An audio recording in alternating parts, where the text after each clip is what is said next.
Right. Gav said that Otto might know something.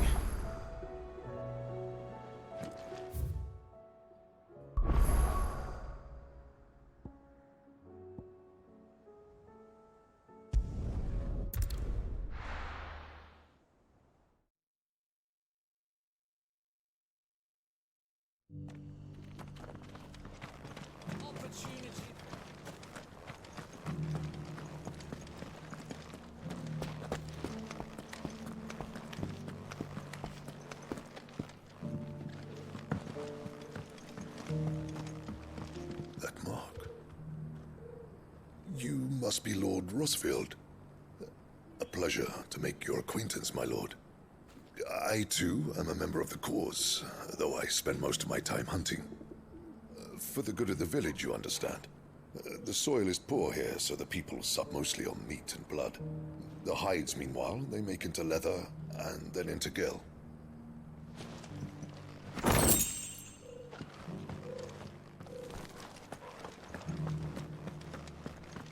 Thank you for the deal, Ed, mister.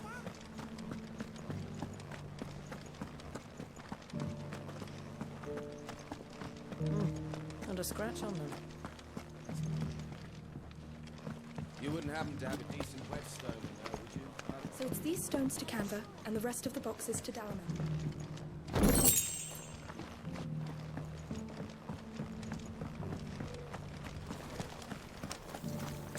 Why won't the sky go back to hell? That Cyril fella's an odd fish. How are those new boots treated? You there! Finally. No one was paying me the slightest heed. Is something wrong? At the university, the students would hang on my every word. Sadly, this far from home, I'm just a vagrant greybeard. The university? You're a scholar. A specialist in ancient cultures. The most accomplished in all Valisthea, some have said. Not that I look the part in these tattered rags. In my heyday, no obstacle could have kept me from my studies. Yet here I am, a wizened windbag, bested by the many steps of Tabor. The answers I seek lying just beyond my enfeebled reach. Would you do an old man a kindness and brave the stairs in my stead? You'll be amply rewarded, of course. Climb the stairs and... And memorize a few inscriptions for me, assuming you know your letters, that is. Some courteous soul is rumored to have carved clues to Tabor's rich history into stones dotted about the village. 3 of them, to be precise. 1 each to the north, south, and east. I'm here in the hope that those carvings might shed light on a riddle I've been pondering for some time. Namely, the otherwise undocumented origins of Tabor's unique people. People quite unlike those of neighboring lands. I can't promise I'll remember everything perfectly. Remember what you can. I'll piece together the rest. Make for the domed pavilions, and you'll have no trouble finding the stones.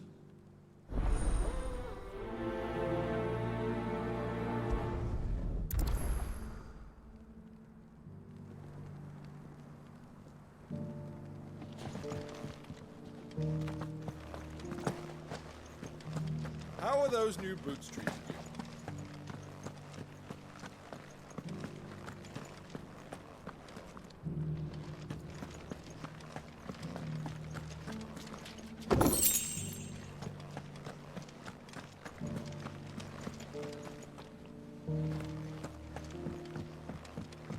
So it's these stones to Canva, and the rest of the boxes to Dalman.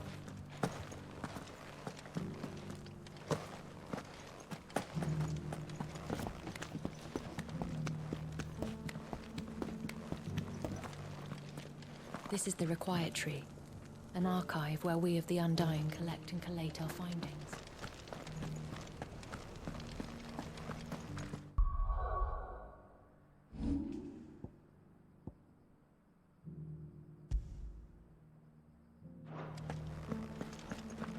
Opportunity beckons. Is that blade for hire, perchance? Because I have a mind to make a killing. Figuratively, I hope. Well, yes and no. A passing caravan carried with it a rumor most fortuitous for one in my trade, that an elder Dread Evis had been sighted in the fields of Carava. Dread Evis are aggressive beasts. Compelled as they are to acts of violence, few survive to maturity, but those that do develop a hide of phenomenal value. A hide you want to sell? Eventually, yes. Though I would have it tanned first that it might be crafted into marvels the likes of which the world has never seen. Dread Evis skin is a rare thing indeed. But the worked hide of a well-aged beast, now that would fetch such coin that Gilbert himself might weep with envy. Bring me that beast's skin, and I will share with you the bounty of our combined labors. All right. I'll hunt your Evis. Of course you will. When one lives in such troubled times, it is a fool who lets opportunity slip his grasp. Leave Tabor through the east gate, but take the path that branches west. Once you reach the checkpoint at Tovany, you are a mere stone's throw from the fields of Carava. I eagerly await your safe, and above all, triumphant return.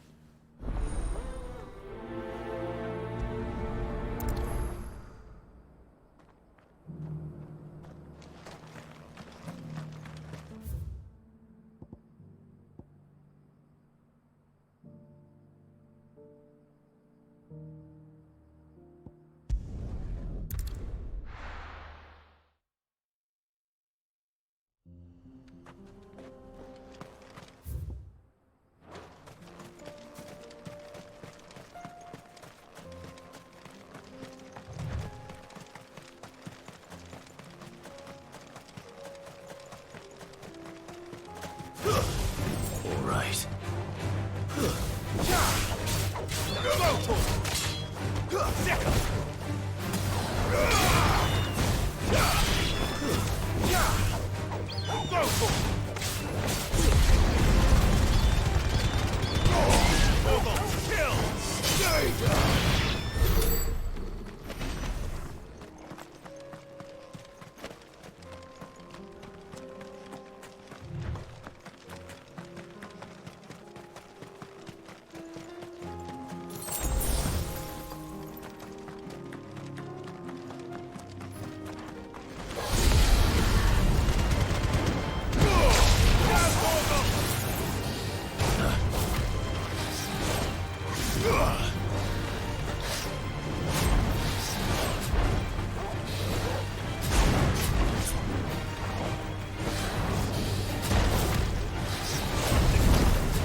Nice try.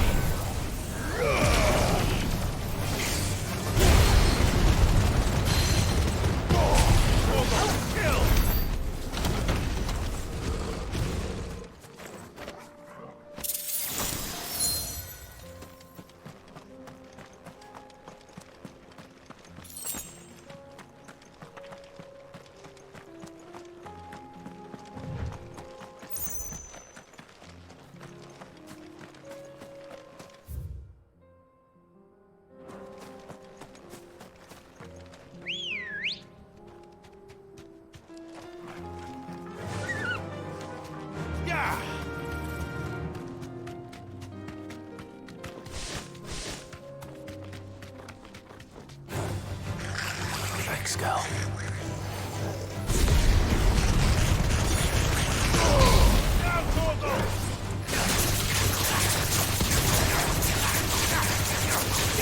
Get him!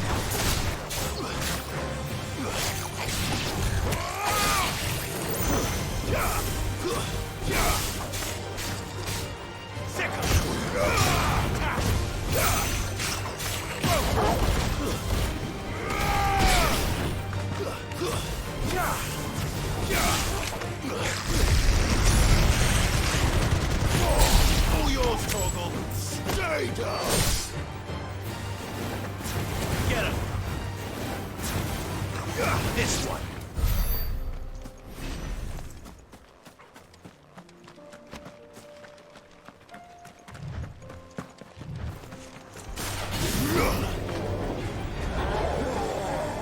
Too slow.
Ready, go? Faster!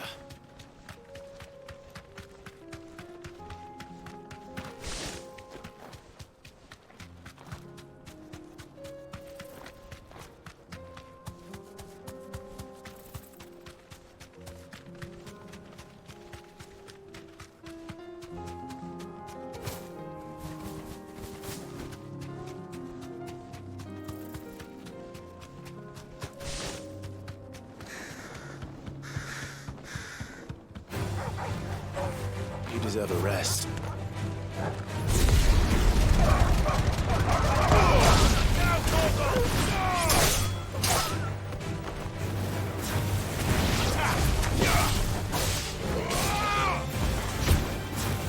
This one.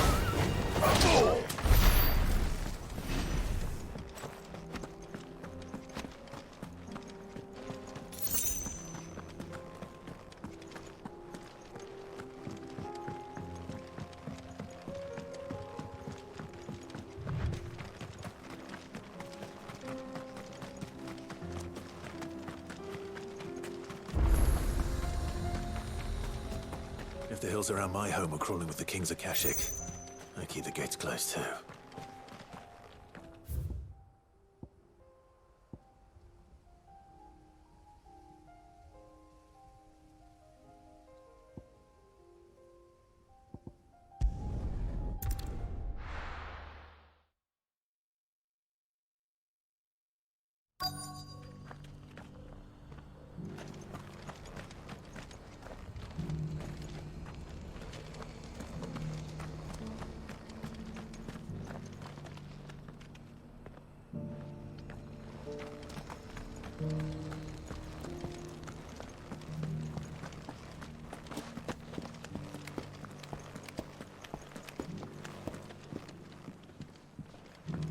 You wouldn't happen to have a decent whetstone there, would you? Madam?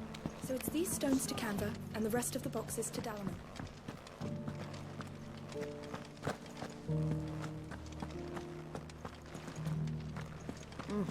Not a scratch on them. Have you noticed the Elder has been coughing less?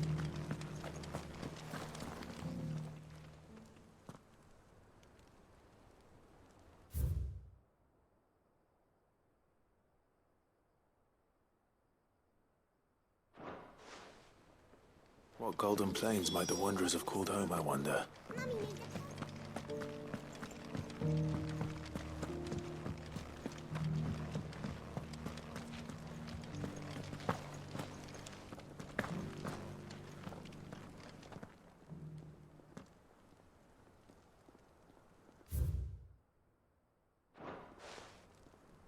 Farmers must have settled here in Tabor.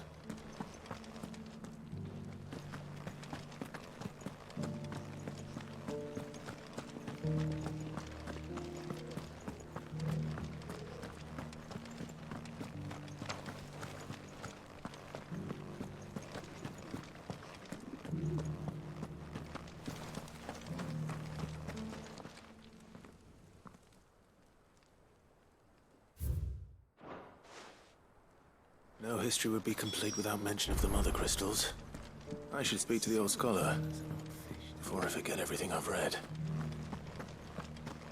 How are those new boots treating you?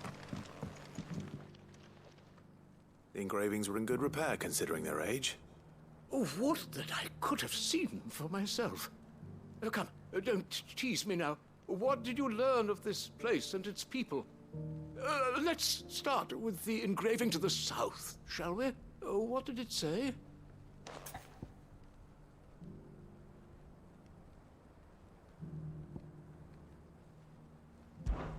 Guardians of the Republic. The Republic? Are you certain? These stones predate the founding of Dhalmekia by centuries. That can't be right then.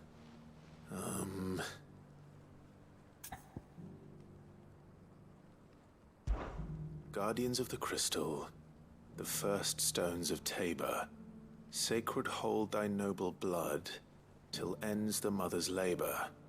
I'm pretty sure that was it. Fascinating. It would seem the founders of this city were descendants of those fallen charged with protecting the Mother Crystals.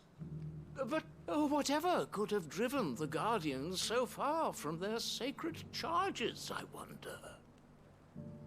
The engraving to the north is next, I think. Wanderers of the Golden Plains, lay your roots in stone.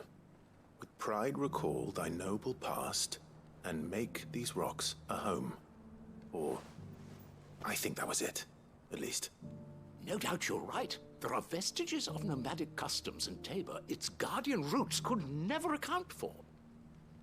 This is proving most enlightening. Now, for the final stone.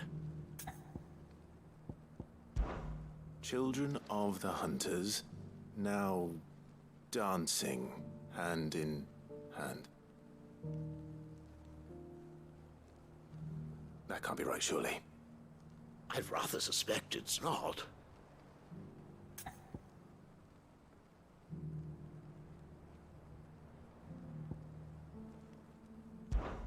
Children of the Hunters, now tillers of the land, reap her promised blessing and give praise her gracious hand. That's all three. And so, we add primitive farmers to Tabor's founding peoples, the final piece of the puzzle. 3 engravings, one for each of the 3 peoples to have settled Tabor in ancient times. Guardians of the Mother Crystal, wanderers from across the plains, and last but certainly not least, hunters turned farmers. Little wonder it was so difficult to trace the roots of Tabor's culture. Those roots reach down through 3 distinct traditions. Nonetheless, one cannot help but wonder why this fact is not better known among scholars, given that the stones stand here for all to see. Too many stairs, perhaps. Ha! Too many by far. Here, and thank you.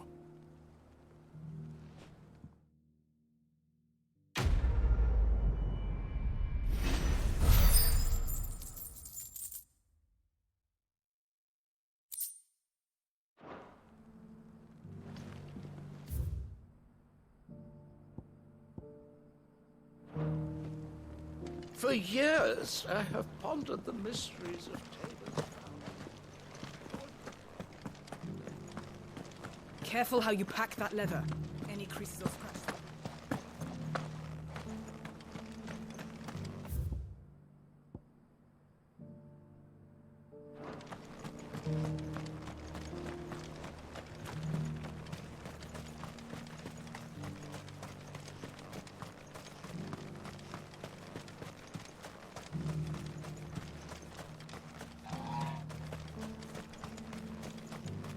The free cities under sea?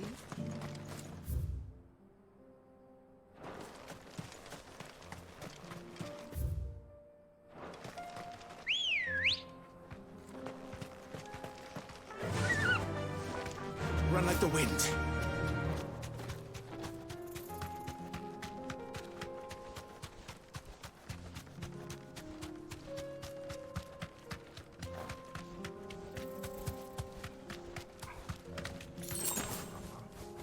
Be safe.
It's over.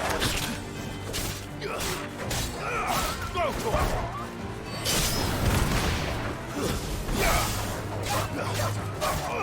Get him. Sick him. Get him. Sick him. Go for it.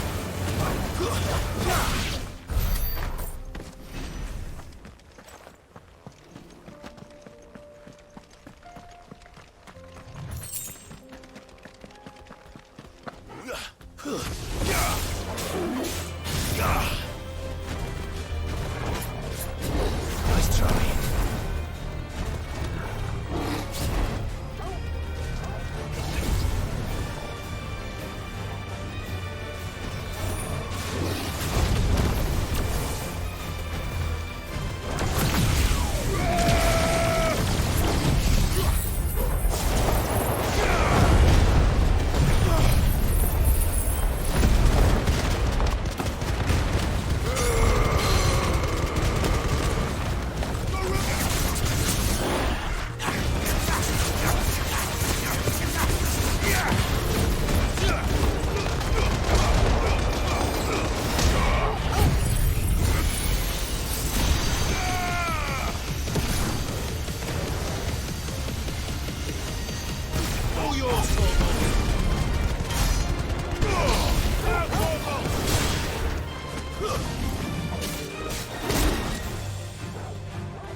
Looks like there's still plenty of fighting in yet.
This thing reeks.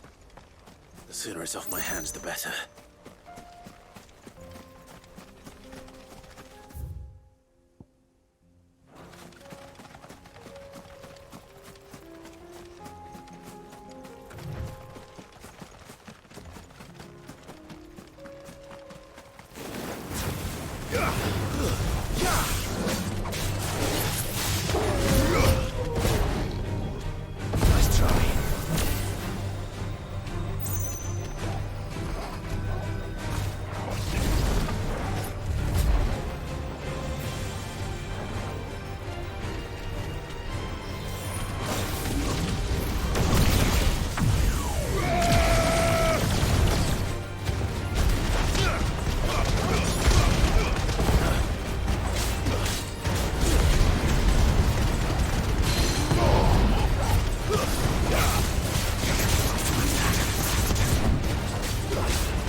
Here's your hide, as requested. I worried you might never return. Quickly, let me see it.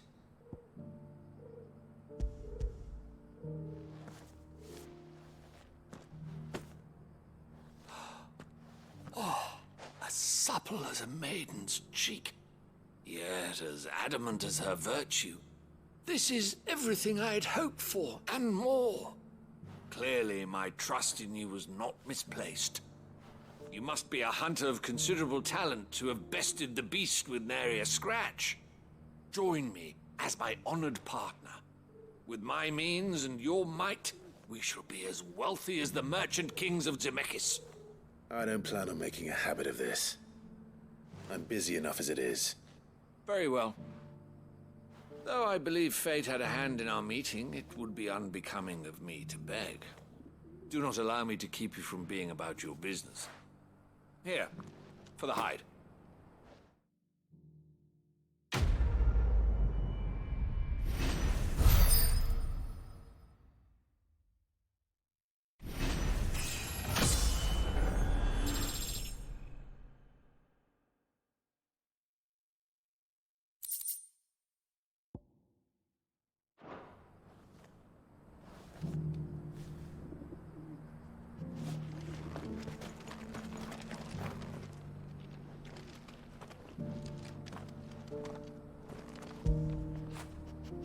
did you get so big?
I'll be taking you all to a storehouse in the Bales.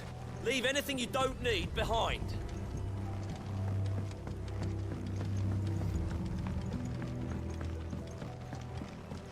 You know what you have to do.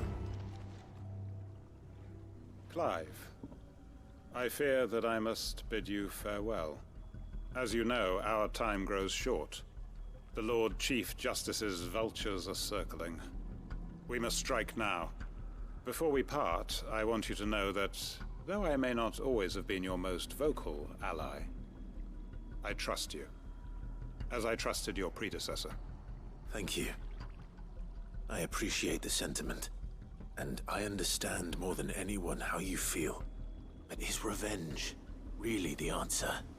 It is the one I found, and it is all that I have lived for since that day. But what of Lostwing? Everything you've built. I built Lostwing to achieve this aim. Once it is done, the village will have served its purpose. My comrades and I are sure of our cause, and we shall fight to the last, come what may. But there are those among us who cannot fight. Children, the elderly, bearers afflicted by the curse. I would place Lostwing in their hands, if I thought it would do them any good. But a village home only to the frail and the infirm is not likely to stay a safe haven for long. And so, Clive, I find myself turning to you once more. Will you take them to your hideaway, that they might live even should Lostwing die? I will. Thank you. I will not have it said that I did not see to the well-being of those who rallied to my cause. The people I speak of have withdrawn to Gotan's Bales, away from danger in case the Black Shields strike. Understood. I'll make sure they get to the hideaway safely. Then the last of my preparations are complete. Fare you well, Clive. And may Griga guide us. All of us.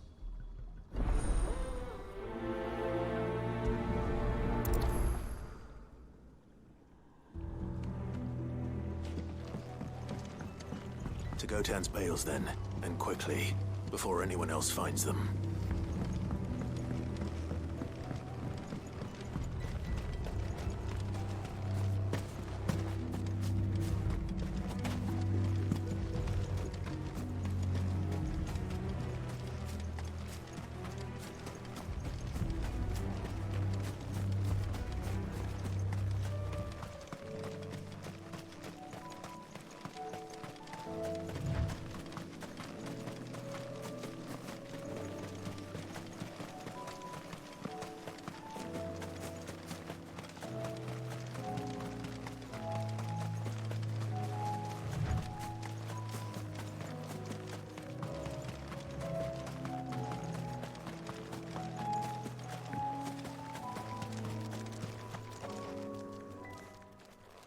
Everyone, Quinton has asked that you come with me. He can no longer guarantee your protection, but I can. There's a safe place I can take you to. Well, if that's what the Master thinks best. Sid, none of us would be standing here today if it weren't for Master Quentin. We owe him our lives. So we ain't about to start telling him what he should do with his. If he's saying we ain't safe in Lost Wing no more, it's 'cause he ain't coming back. And if that's what has to happen, then so be it. I only hope he can see this through to the end. That we get to see justice done. I hope so too. Oi! You lot! Where's everyone else? They ain't already left, have they? They've gone with Master Quentin. Fuck! Fuck! Fuck! What's wrong? I've just come from the Justice's Manor. We have to get Quentin to call off the attack. It ain't just the Black Shields protecting the place. He's got a guard dog and all. A fucking monster. They don't stand a chance against that thing. If I don't get the message to them, they're all gonna fucking die. No. We can't let this happen. Sid! Don't worry about us. You've got to catch up with him. We can't let Quentin die before that bastard does. All right. I'll do what I can. Where is this manor? It's way over to the east, through the woods. Heavenhall, he calls it. Promise us, Sid. Promise us you'll do what you can.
Ready, go? Faster!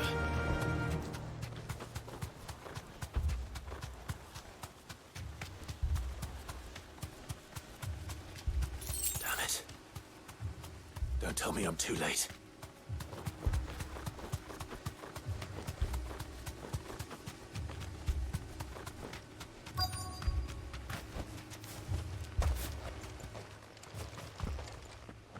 Quentin, are you all right? No. But I am alive. Which is more than I can say for my comrades. They followed me without question all the way here. And they died. For nothing.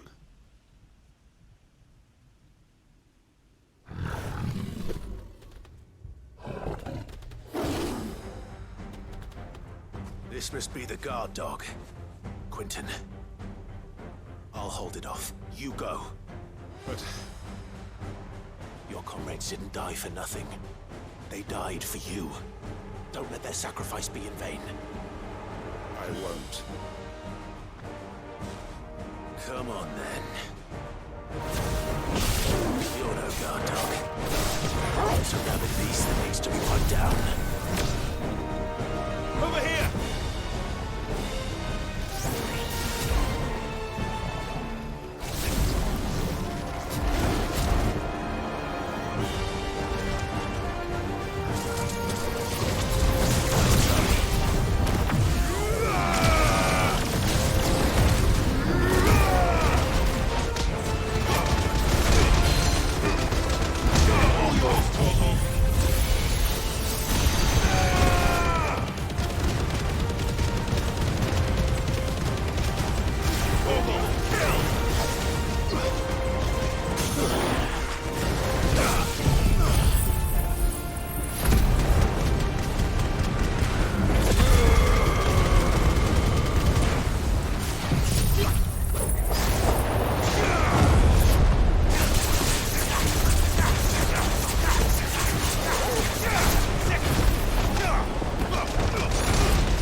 If only we'd arrived earlier.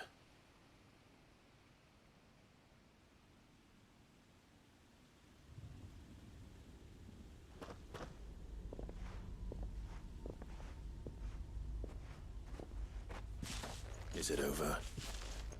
It is. He wept and begged for mercy.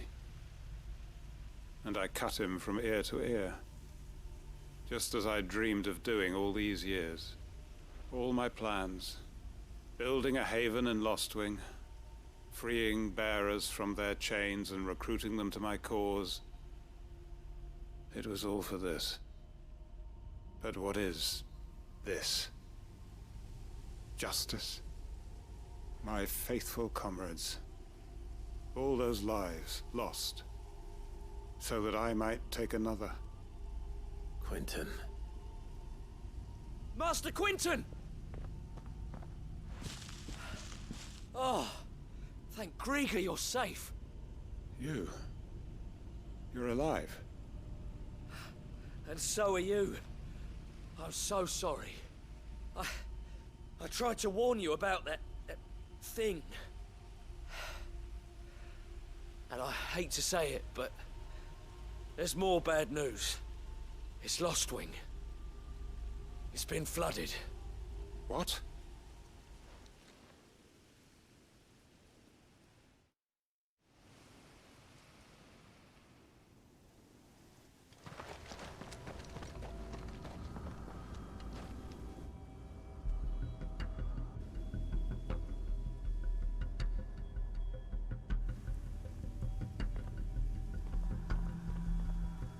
Lostwing. My Lostwing. And look who's here. They must have stolen in after we left, just before the flood struck. What if there are still people in there? Don't be a fool!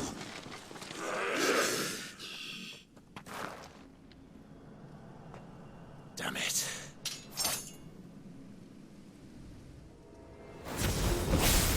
Quentin's not going to last long in there. Come on, Torgal. We need to make this quick.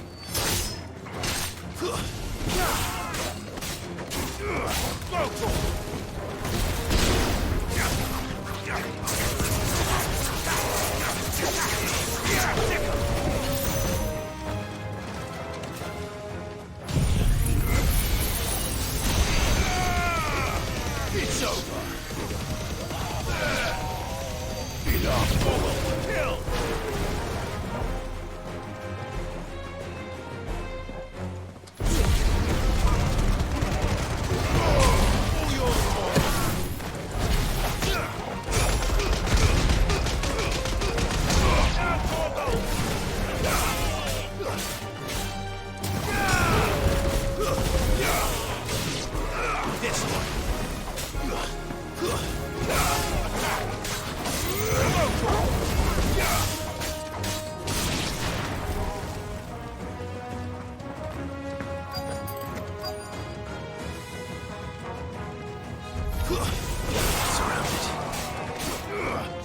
Quentin! Hold on. Gonna get you out of here.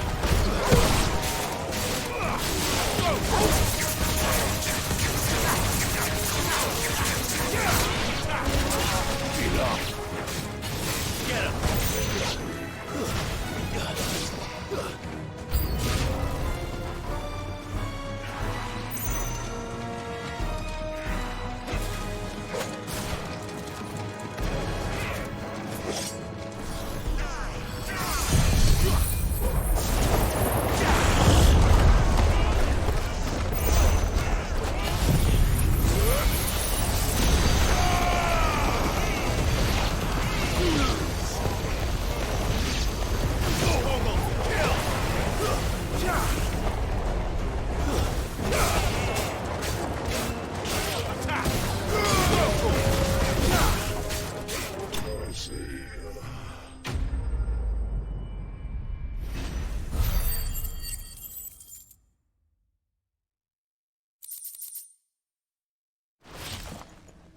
I need to get back to Quentin.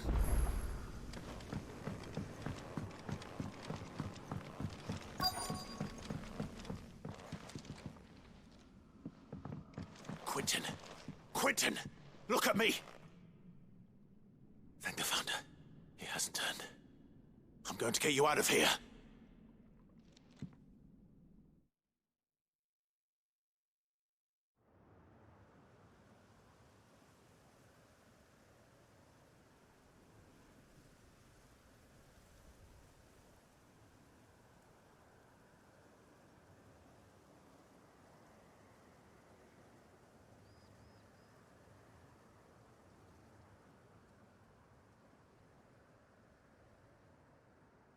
Welcome back to the land of the living. Is Lostwing? The flood has filled the valley. I see. Then all is at an end. A strange way to achieve one's life's ambition. No, Master Quentin. Save your strength. Why?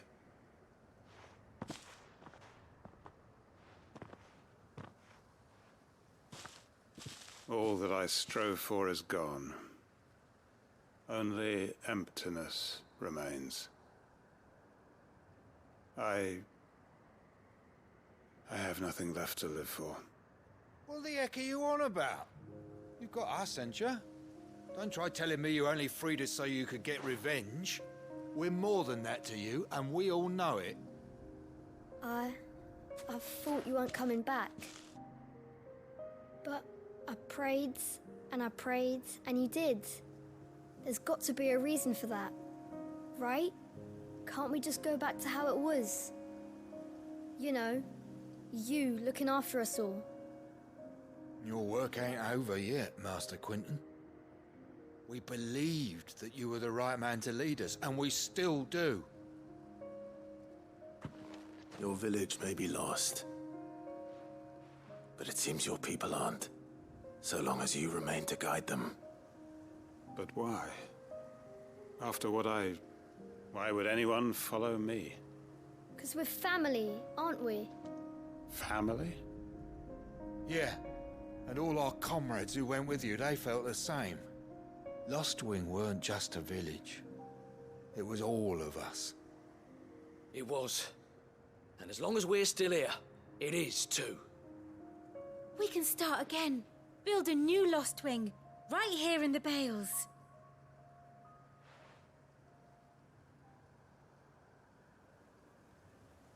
A fresh start. One life ends, and another begins. Why just a village? We could build towns. A nation, even. What's to stop us? That's the Master Quinton we know. Please. I am nobody's master. Quinton will suffice. After all, we are family.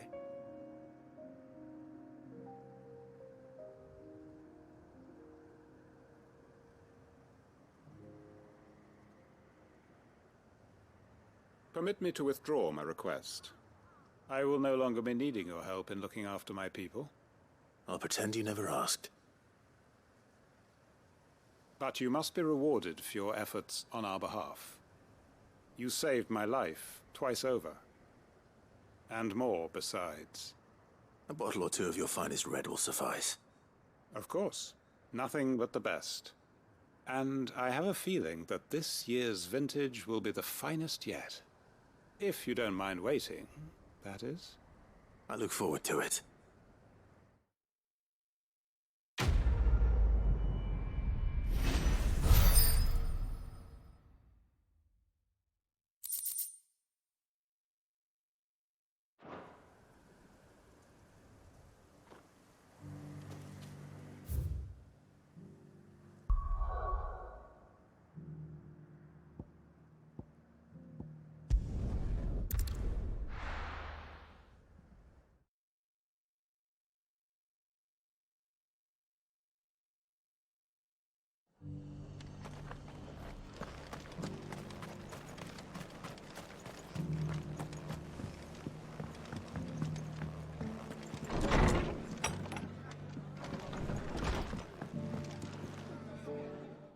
Clive, just the man I was hoping to see.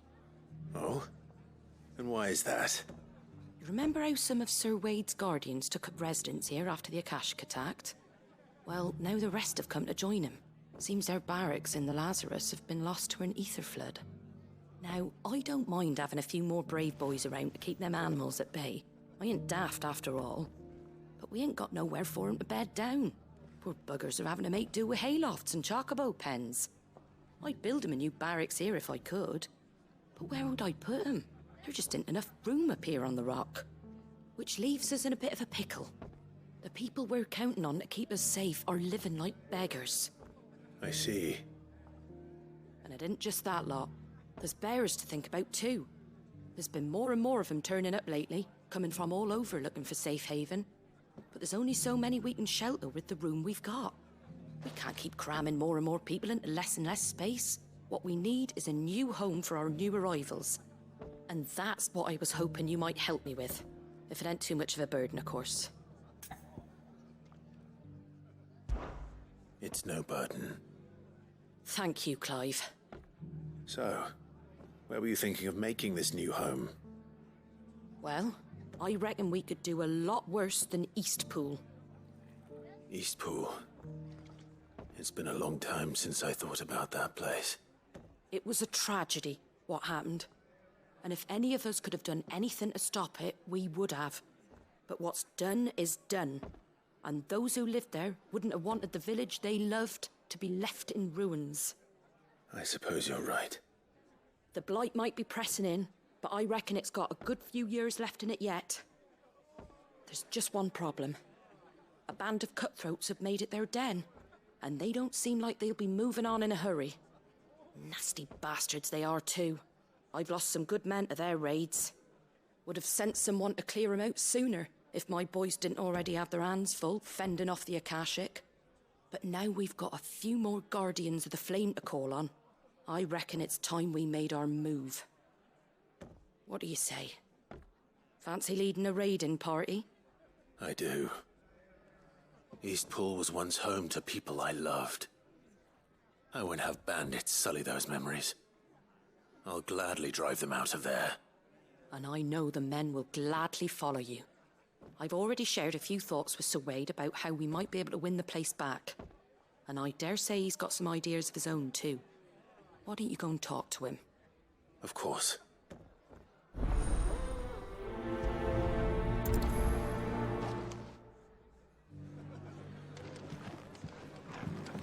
All right, Sir Wade.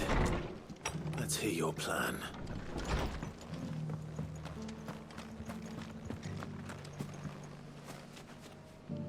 Sir Wade, it's good to see you well.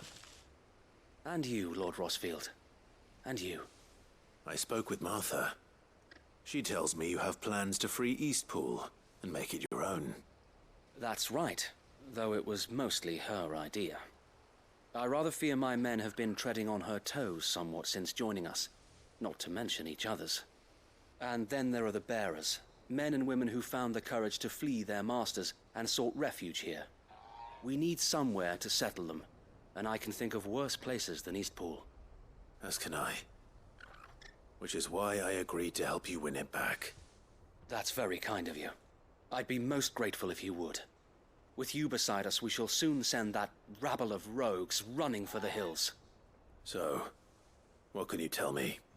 That thankfully there aren't too many of them. Fewer than a dozen at our last count. And rather less, thankfully. The road that leads there will more than likely still be crawling with Akashic. A small force would suffice to clear the village, but if the Akashic were to follow them in, that force could end up trapped between a rock and a very hard place indeed. I'll head into Eastpool and deal with the bandits. You and the Guardians can stay outside the village and fend off any Akashic who come too close. Make sure I'm not taken unawares. I can't ask you to bear all that risk yourself, my lord. The Akashic are the bigger risk. I can handle a few bandits. Well, if you're sure, I shall summon my men at once. Shall I wait for you here? No need, my lord. You go on ahead. We'll be with you before long. All right. I'll meet you at Eastpool then. We shall see you there, and may victory await our coming.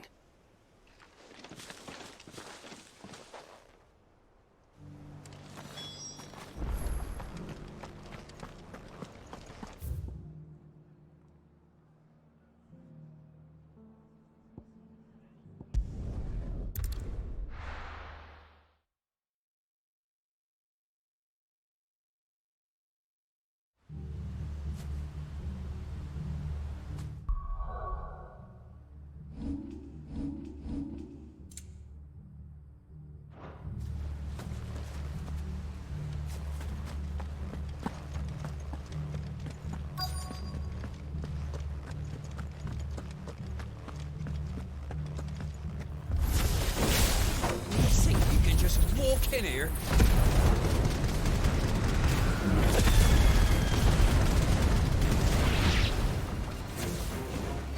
Kill him. You will leave Eastpool now, or face the consequences. Stay down! That's the end of that, then. Or maybe not. What's that thing doing here? Doesn't matter. It goes too.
more surprises? I'll take that as a no. Bravo. A magnificent display, my lord. You were watching? I thought you were keeping an eye out for a Kashik. We were. Put down more than a few on the road, then arrived just in time to see you slay that... whatever it was. Let's hope it was the last of its kind. Though I expect you and the Guardians will be up to the challenge should another appear. I would hope so, my lord. Your men will be bringing the bearers who'll be living here, I assume. It might be best to send word for them to come right away, before any other unsavory characters move in. Of course. I'll send orders for them to depart immediately. Leave it with me, my lord.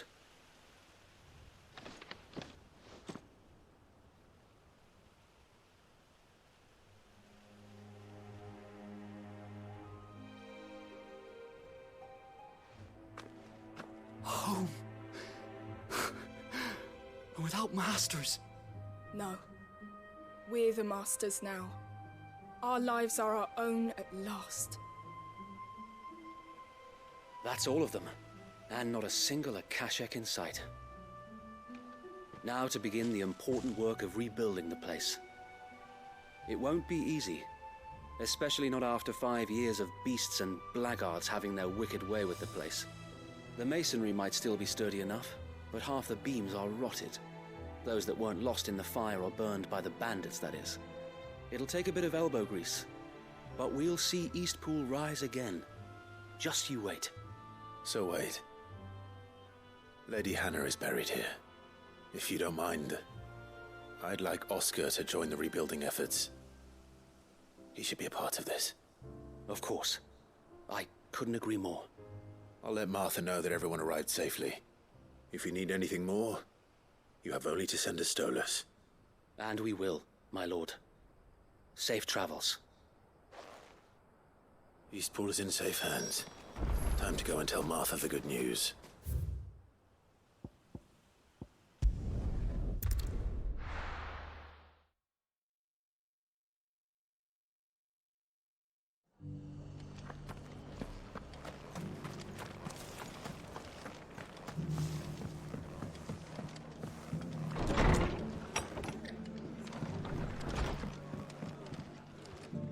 Ah, there you are.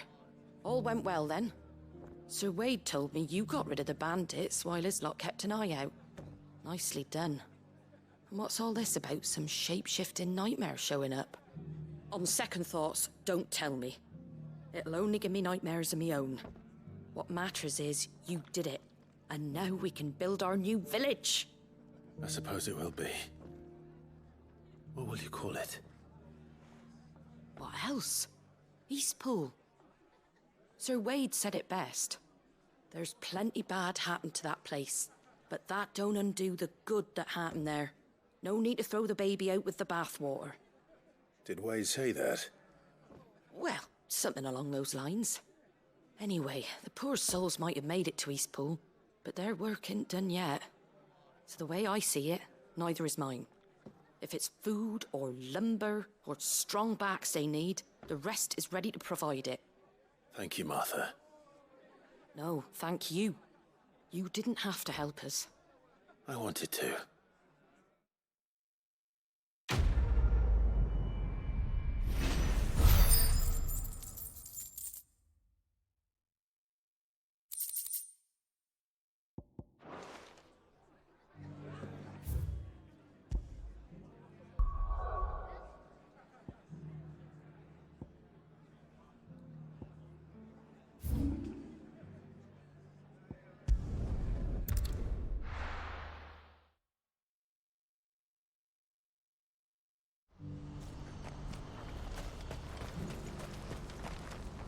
What are you looking for? Many thanks.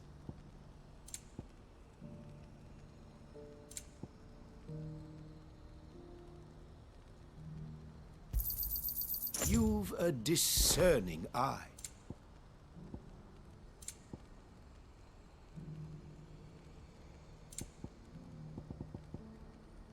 May Gilbert smile upon you. If we're going to do this, we'll need help. Clive, your timing is impeccable. It just so happens that right at this very moment, we're in need of someone with your talents. And what talents would those be? Why, your fearlessness and your skill with a blade. I'm listening. Well, as I'm sure you're aware, when these dark skies swept over the Republic, so too did a wave of chaos and confusion. Randalar has been particularly badly affected. Many of the capital's bearers have lost their masters, or taken the opportunity to flee them. None remain free for long, of course. Most find themselves under the protection of the Fist before they get far. But the army too is in disarray, and finds itself unable to provide for its new charges. Which means it has been looking to sell. And you've been looking to buy, to make sure these masterless bearers remain that way. Precisely. It's the perfect opportunity to free dozens more, and for an attractive price, no less. So where does my skill with a blade come in? Though we may have the funds to buy these bearers, we have nowhere to house them. So we've been searching for a place where they can be resettled. Somewhere far from the prying eyes of those who would see them enslaved once more. And we believe we have found one. Cashlock. A small hamlet hidden in a canyon. The place was abandoned a long time ago, but when the men moved out, the beasts moved in. And so we seek the aid of a fearless swordsman to encourage them to look elsewhere.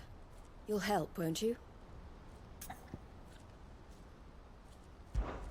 How could I refuse? Excellent. Theo, if you wouldn't mind making arrangements for the transportation of our guests, as we discussed. Of course. Leave everything with me. Sounds like you'll have your work cut out for you. I will. We have an entire village to stock and furnish. Residents and all. Even if I begin right now, I'll be working day and night. So I'd better get started. Try to clear the place out before the wagons roll in, won't you? I'll do my best. You will find a village in Chairdress Thread, past Lateney's Cleft. My man there will open the gate for you. All right. Wish me luck. I'm sure you won't need it.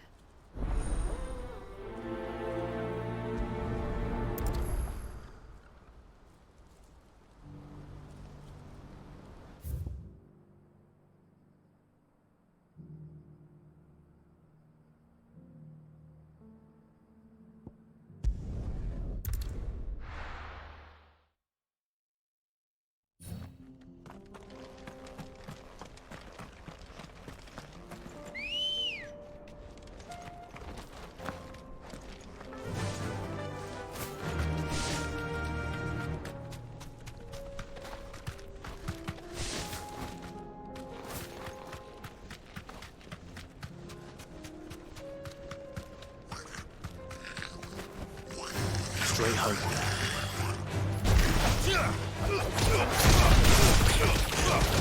All yours, Torgal.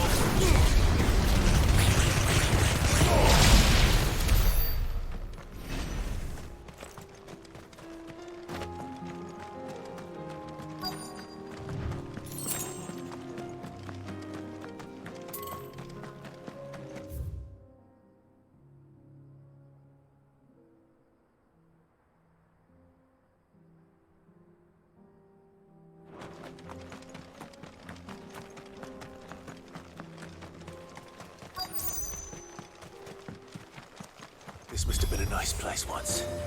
And it will be again.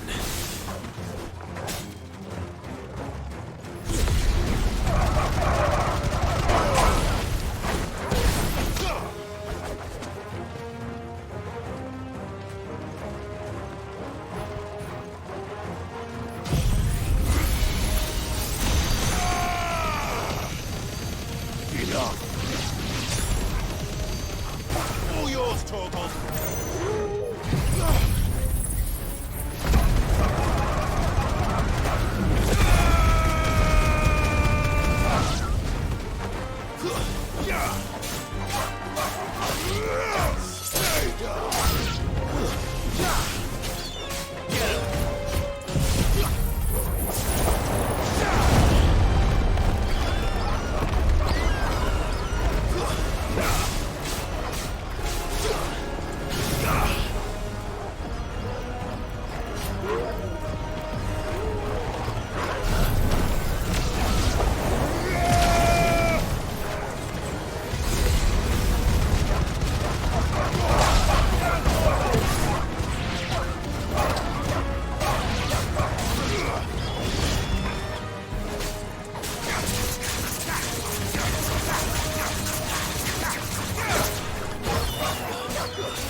That's all of them.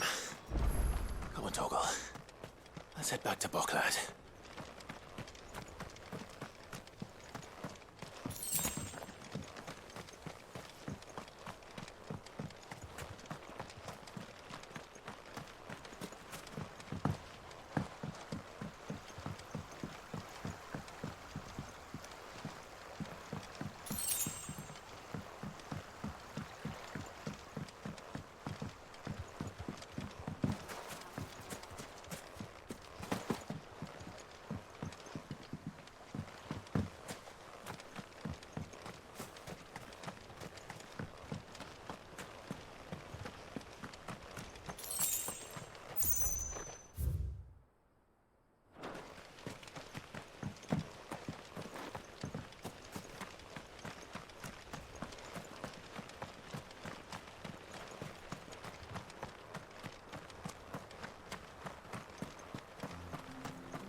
All right.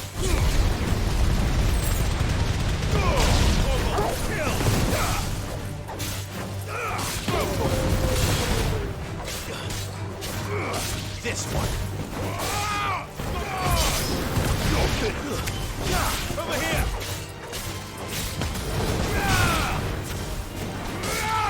This one.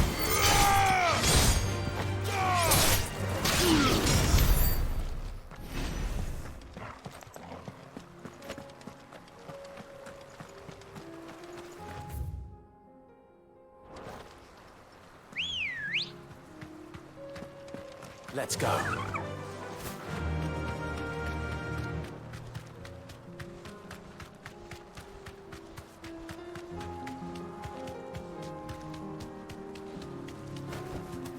You deserve a rest. Time to fight. All yours,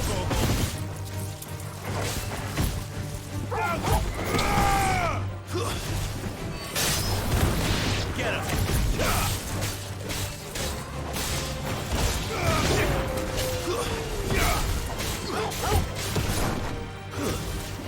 Farewell.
Something the matter, Theodore?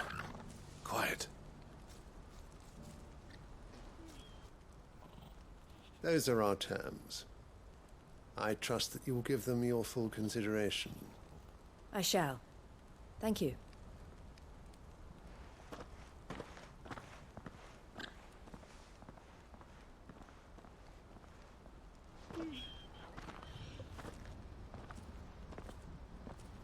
Him again. Someone you know? Yes. And, no. But enough about him. How did you fare down in Cashlog? It's done. The village is safe now. You made quick work of it, as always. I should go and let Eloise know. Don't let me keep you.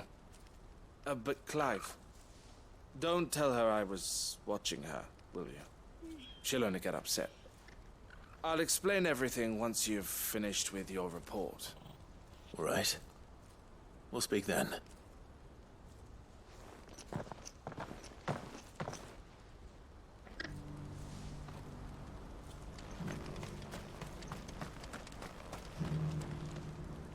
Eloise, I just got back from Cashlog. The village should be safe now. Thank you, Clive. Here, something for your trouble. Well then, now that you have laid the groundwork for our little project, I suppose we'd better finish the job. The first thing we'll need to do is make sure our offer for the bearers is accepted. You're still in negotiations? We are. A trusted colleague has been dealing with the Fist on our behalf, but things have been trickier than we anticipated. I suppose it's to be expected. This is the army we're dealing with. Fighting's what they do. But we shall emerge victorious in the end. Well, if you need any help, you know where to find me. I'm not sure I do. But thank you, all the same.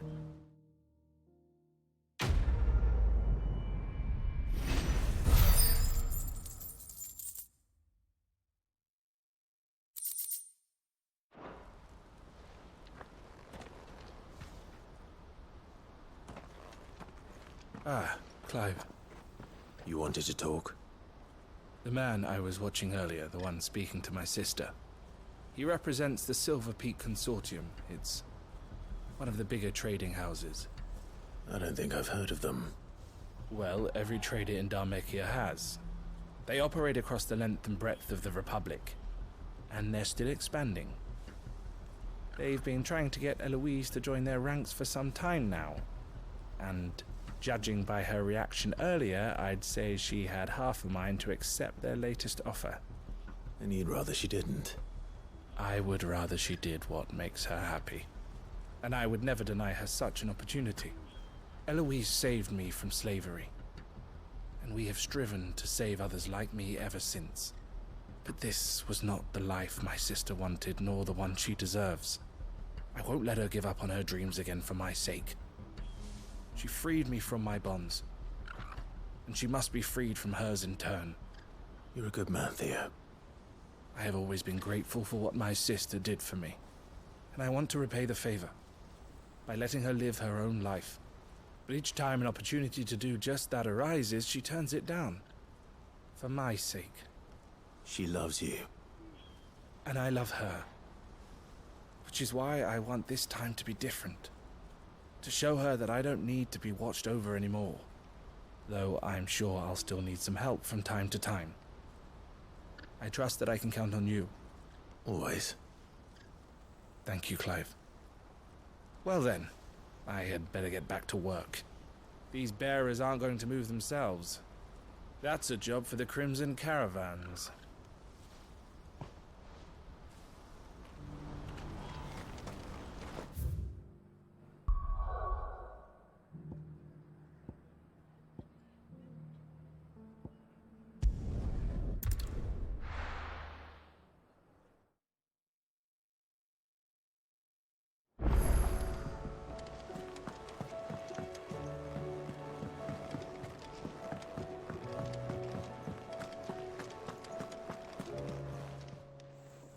Still alive, are you?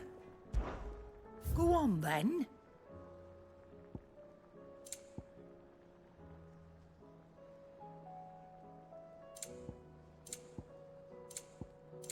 Come again. Or don't. I'm not much bothered either way. Blasted book! Here, you put me in this situation, Clive. You can bloody well get me out of it. I need a hand with a recipe. Are you sure it's me you're looking for? I'm not much of a cook. I'm all the cook will be needing, thank you very much. What I want from you is a little of your time, right? Oh, and perhaps your sword. You remember Ivan's stew, right? Well, despite the look of the thing, and that awful stench, people wolf it down. So I thought I'd try making one of these supposed masterpieces myself.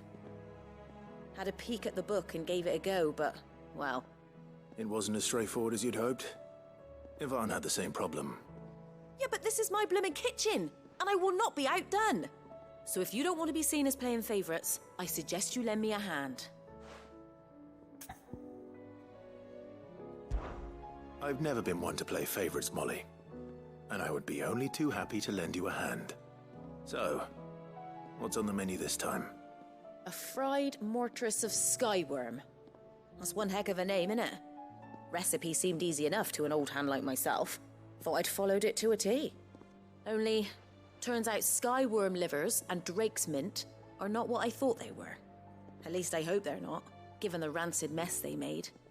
Yvonne said the recipes in the culinary pilgrimage date back centuries. Who's to say the ingredients even exist anymore? Ah, that's a question for a scholar, wouldn't you say? Perhaps you know of one? Kindly old fella who haunts the shelves, maybe? Fine. I'll go and speak to Harpocrates. Perhaps he'll know something. And if he does, I'll see if I can find your ingredients for you. You do that. Lest we forget, you've got a reputation to uphold.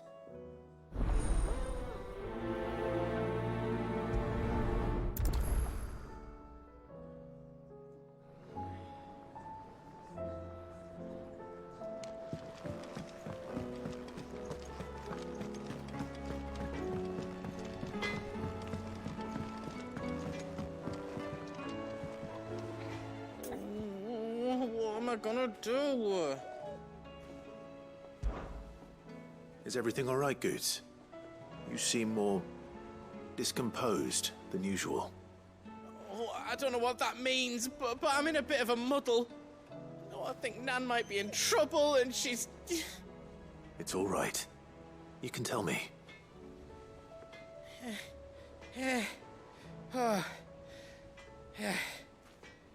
There was a trader came by. One of our usuals, like... Said he'd heard some rotten rumours about her down Dallymill Way. Folk are saying she's been selling to bandits and cutthroats and that.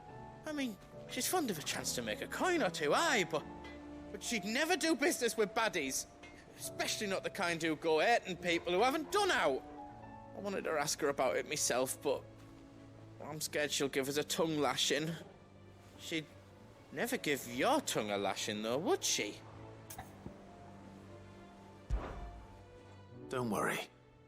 I'll speak to her. Oh, thanks, Clive. You'll let me know what she says, won't you? Of course. I'm sure it's all just a misunderstanding.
Hopefully it's nothing.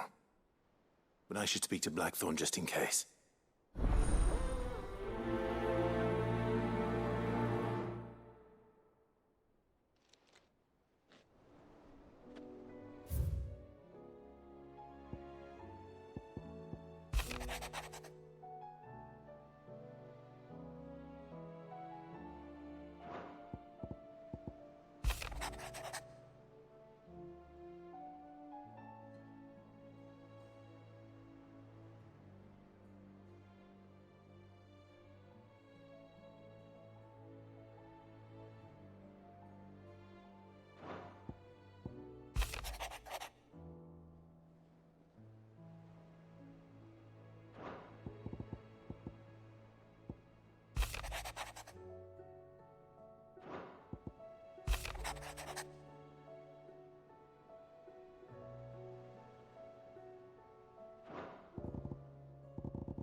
Rutherford.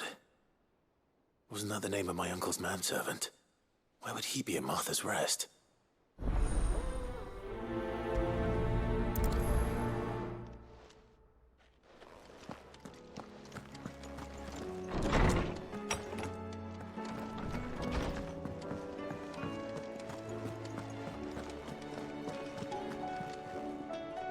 Lady Karen. How's business? Not nearly as foul as the weather. You're doing good trade, then? Both in and out of the hideaway? Can't complain. Wait. What exactly are you getting at? Not once in 5 long years do you pay my affairs half a care, but here you are today, raking me over the coals like a bloody popoto? Just asking. Out of interest. All right. I'm here because I was told that certain rumors have been circulating. About you selling weapons to brigands. Oh, are you? And who was it who knows me so well as to tell tales of my evil exploits? I didn't exactly hear firsthand. All I know is that someone in Dalamil has been spreading word to that effect. And what? You believe it? You think I'm profiting off the blood of innocents, do you? Look, I've done things I'm not proud of. Might be there were a time when I turned a blind eye to the wretchedness of the world so I could line my pocket. But that woman is no more. And you'd know that if you'd ever paid the slightest bit of notice. You're right, Lady Karen. I apologize. It was wrong of me to doubt you. Aye, it was. Now, I reckon you've got better things to do than pointing your do-gooding finger at a poor old woman. Of course. Good day.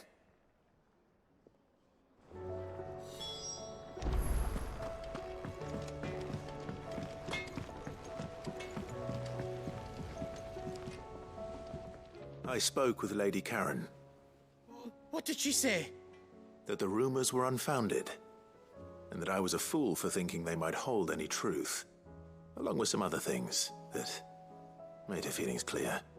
And while it sounds like she may have done things she regretted in her past, she says those days are behind her. Oh, well, that's good. I knew Nan wasn't caught up in how bad.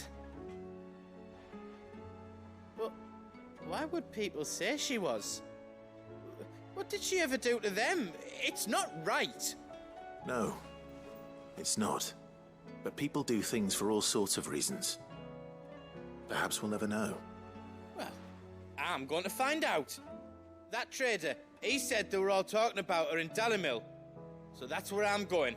I'll find someone who'll tell me, you'll see. Are you sure that's wise? Whoever's spreading these rumors means Karen ill. Oh, right.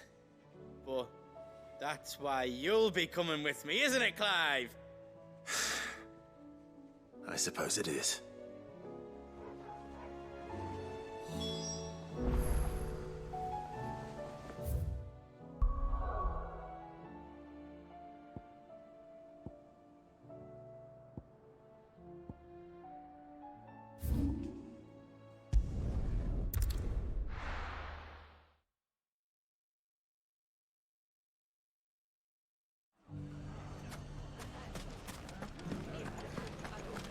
The bandits may be no more.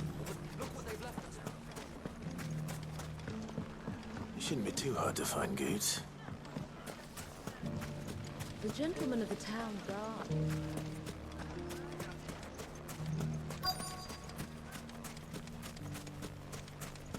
Could be I know something more. What's it worth? Clive, listen! I found someone who says he's heard the rumors about Nan. Have you? Go on. Tell him what you told me. All right. It's like I said. A wizened old crone by the name of Karen's been selling steel to whoever will pay her price, be they knight or knave. Says the more swords and spears she puts in people's hands, the more war they'll wage. And the more war being waged, the more call for swords and spears. And who will they all turn to keep them in steel? Why, the good Reaper herself. And you've seen this Reaper at work? Aye, it just so happens I have. You'll find her right here plying her trade most days. Here in Delamil? Where exactly? She has a stall here in the market, but if you're not the patient type, you can probably find her at her storehouse on the edge of town. But it'd be a bolder man than me that braved that particular nest of vipers. Feeling bold, traveler? I hope so, for your sake. Now, if that's all, I have places to be. Sorry to have kept you. You don't think Nan's the Reaper, do you? Not unless she's discovered the secret of how to be in two places at once. Eh? What do you mean? Lady Karen hasn't left the hideaway in weeks. So who has been running this store he spoke of? Good question. I'll go and have a look. And I'll visit this storehouse on the edge of town. All right, but be careful, Clive. You too, Goots.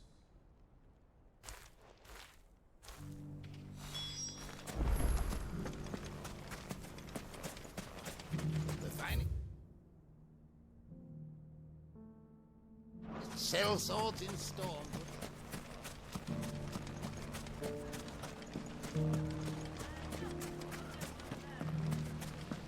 The gentlemen of the town guard us.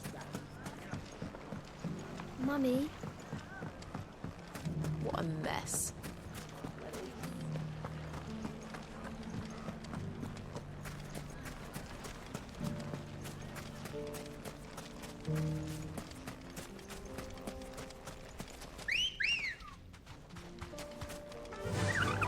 Fly, Ambrosia.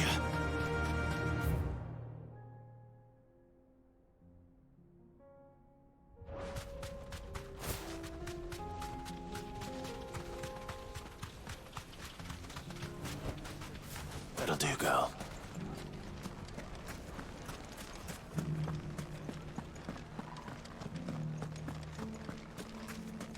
You fought very bravely. The safety of the town is in our hands.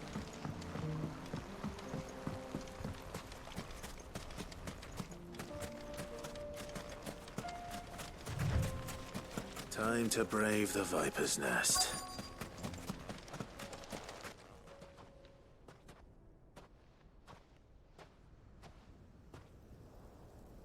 Just you, is it? Thought I might have laid it on a bit thick.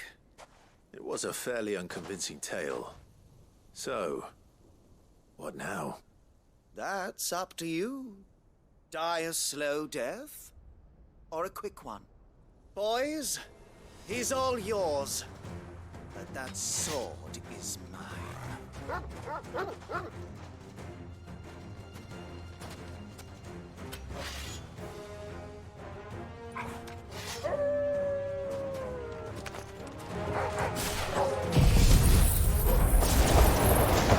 we can pretend this didn't happen.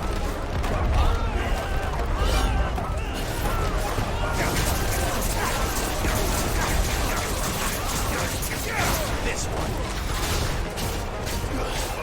Over here!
done it now.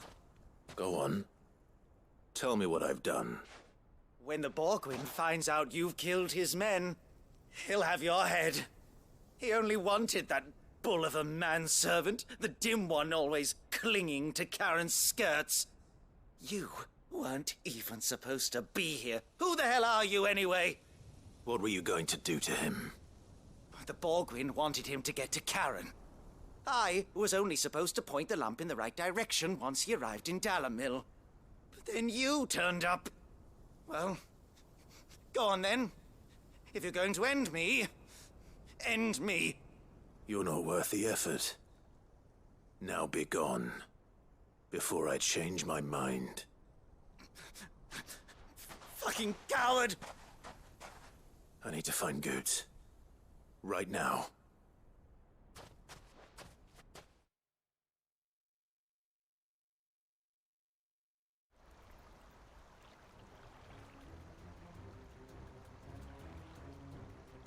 Get your filthy paws off me, you naughty-pated lout!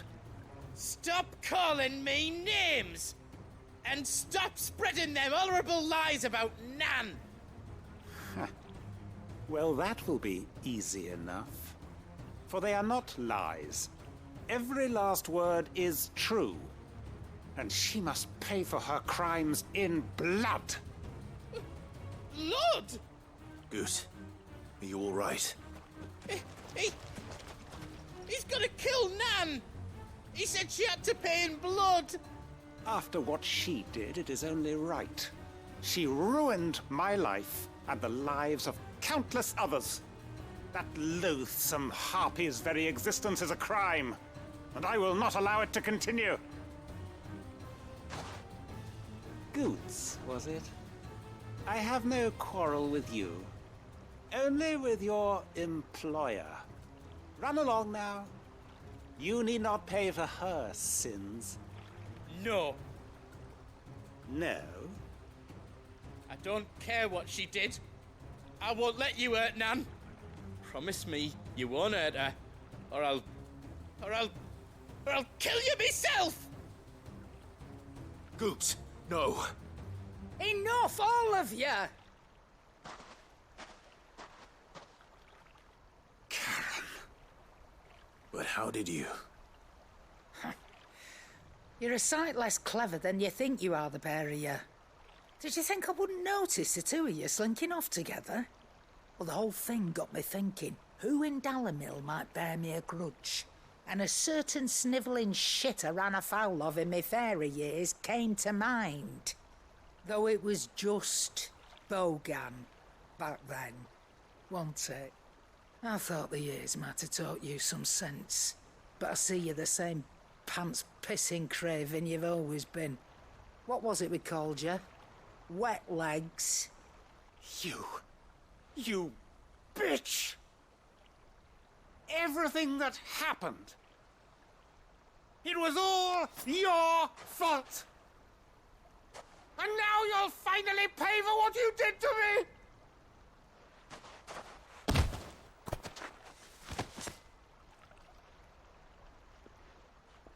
Goots, you... If you want a piece of Nan, you'll have to go through me.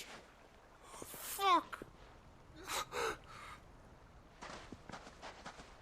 You great galoot. Out of the way, I can handle this myself.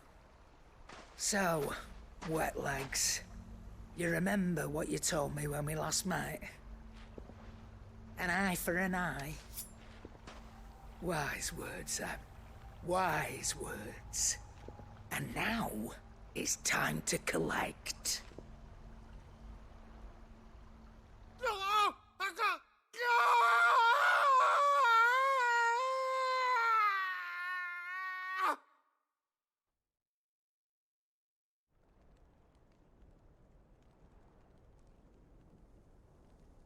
Sorry to keep you waiting. Is he... Dead? No. But I reckon he wishes he was. It isn't easy going through life one eye short of a pair. After all, I should know. You don't mean... Oh, don't tell me you didn't notice. Lost it to old Wet Legs back when we were working the same routes. Said I'd stolen from his strongbox. I'd done nothing of the sort, mind, but that didn't stop him taking his little revenge. So I took some of my own. Sorry, lost everything. His coin, his clients. Always knew he'd be back one day to claim his due. But he crossed a line dragging poor Goots into this. He didn't hurt you, did he? No, Nan. Still got all my arms, see? Legs too. But what if he comes back again? What if he does? First we take the other eye, then we work our way down.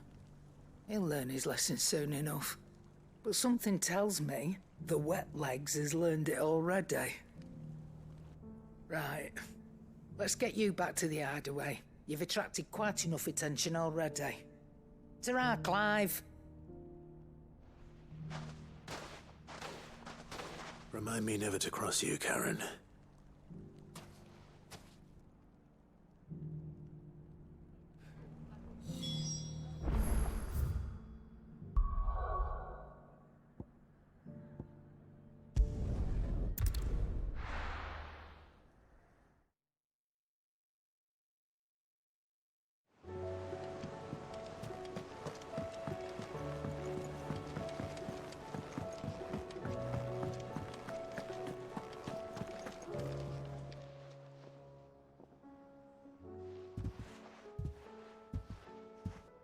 Nothing like a dish of cold vengeance to foul the gut. I'm sorry, Nan. I didn't mean to make things worse. I just thought I had to protect you. Like you've protected me. Aye, well, someone had to. Your parents certainly didn't give a whit for your well-being. Reckon the both of us would be worse off if I'd not taken you on. You've always been me right eye, Goots. And I'd have you stay that way. So don't you dare go looking for trouble again. Well, I will. If you ever need help, I'll do it again and again, and you can't stop me. Why, you big lump. Fine. Play the hero if it makes you happy. Thanks, Nan. I won't let you down.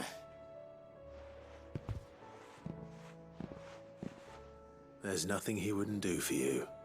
That's as maybe.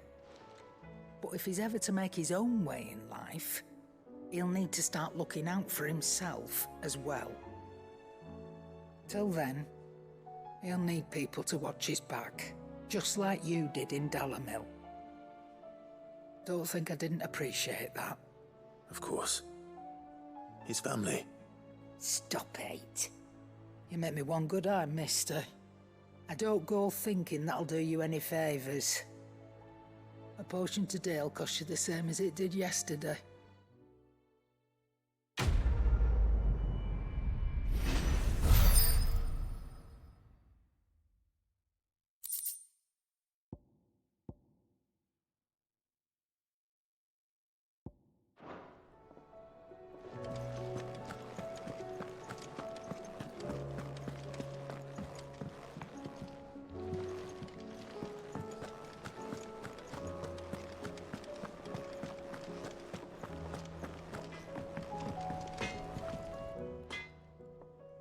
Blackthorn, do you have a moment? Not really, no. This won't take long. I just wanted to ask how you're getting on. August was worried about you, that you might still be doubting your craft, even after learning the trick of that cuirass. Is there something else weighing on your mind? Perhaps sharing your thoughts might help. That bastard's like a dog with a bone. Still, he's got a keen eye, I'll give him that. He's just, well, Karen showed me something. Something I've never seen before. And that was? A sword. An odd-looking thing with a single-edged blade. The metal itself wasn't anything to write home about, but fuck me, the edge on it. You could slice a man clean in two with a weapon like that, and he'd be halfway home before he even realised he'd been cut. So that's what's troubling you? Nah, They're not troubling me exactly. More distracting. Can't stop thinking, how do you get an edge that sharp? It's driving me mad. And if you knew how to do it, we could arm the curse breakers with even better blades. That's about the size of it, yeah. I'll see what I can find out. Sharper swords are always welcome. And we can't have our master blacksmith being distracted. You're a soft touch, you know that. But I can't say I'm not grateful for it. Good luck, eh? Thank you. Let's see what Karen knows about this sword.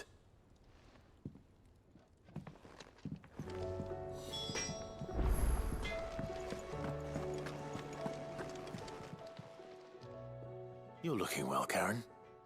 What you want? Out with it. I want to know about the sword you showed Blackthorn. Single-edged and extremely sharp. Running around after him again, are you? I suppose I am, yes. But I need to help him find out how to work an edge like that. It's driving him to distraction. Little wonder, I suppose. There's not many like that make it as far as the twins, and those that do go straight into private collections. Which made it nice and easy finding a buyer. Can you tell me who bought it? Where is it now? You think I tell people who my clients are? Suppose you're not likely to go nicking him off me, are you now? Fine. If you stop mooning at me like that. Lord Ignac's the man you want. Dalmekian bloke. Collects weapons and the like. And he's got more money than sense, which is why he's one of my favourite clients. Reckon he'll still be at the inn in Dalamil, where I left him. Thank you, Karen. Oh. And he's a touch eccentric. If you take my meaning. I appreciate the warning. Who's that sulking over there?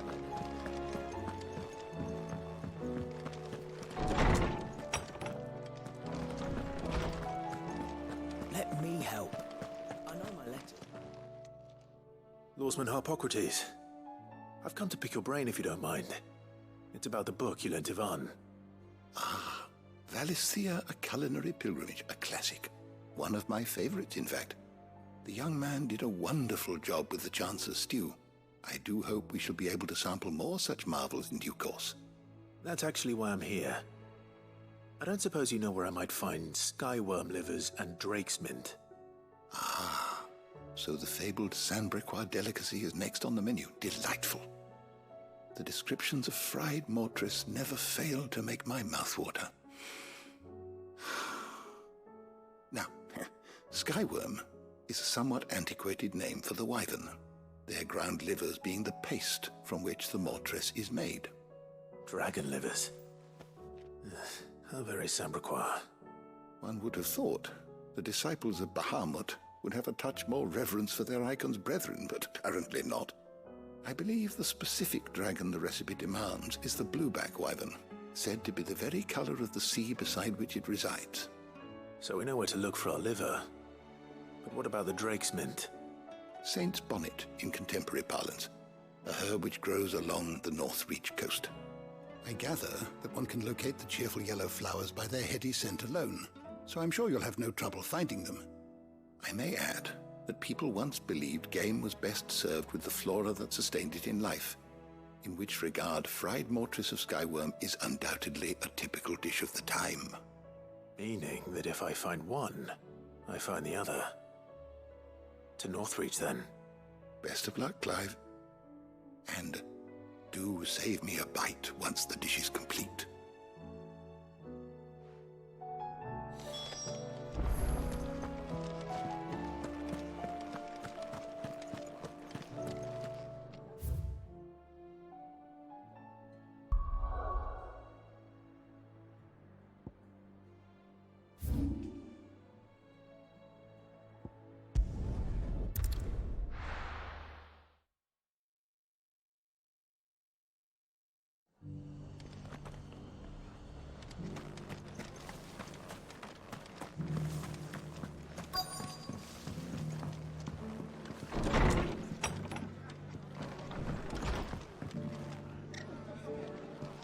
East Pool's been in ruins for years, so wonder any of it's still standing.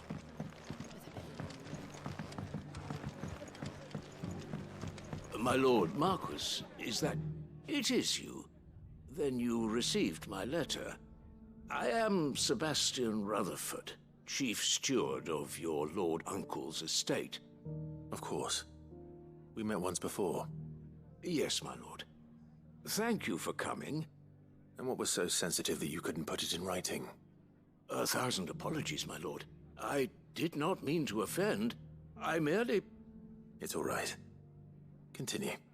I am here at Martha's Rest, at the behest of your Lord Uncle, tasked with learning what I am able of the realm's current state of affairs.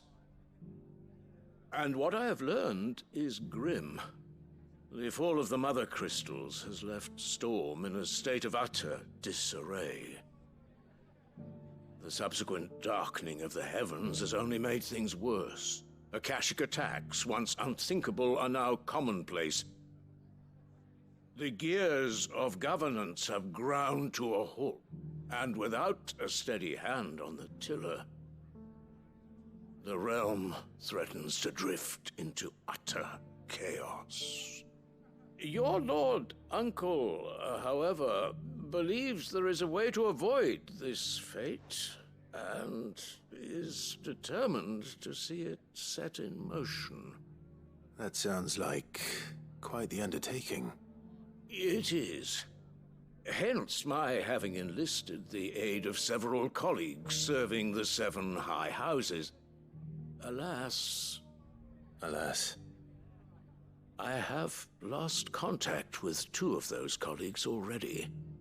They are both able-bodied and trained in the sword, yet in these dark times, even that may not prove sufficient to keep a man safe on the road. So you want me to find them? I'll need to know where they went. One I sent to investigate the Republic, the other the old Imperial capital of Oriflamme. That doesn't exactly narrow it down. I suppose I'll start in Dalamil and work my way east. Thank you, my lord. I shall pray for your success and safety.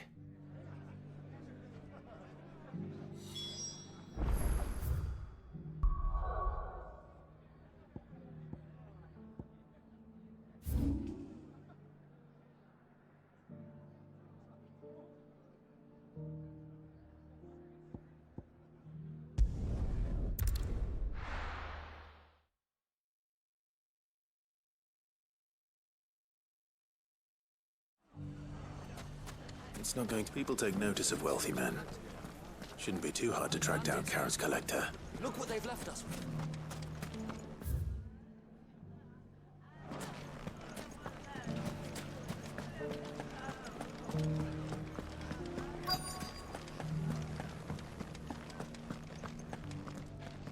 Lubo did well to bring...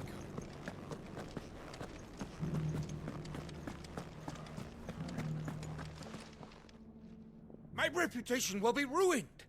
Ruined! Calm yourself, Lord Ignac, I beg of you, before you do yourself a mischief. Pardon the intrusion, but... Out! Get out! I paid for these rooms so I wouldn't be disturbed. Leave me be! Please, allow me to apologize. His lordship is going through a difficult time, and he's never been fond of guests arriving unannounced. Radim! Get rid of the filthy oaf this instant! Very good, Lord Ignac. Would you mind stepping outside for a moment?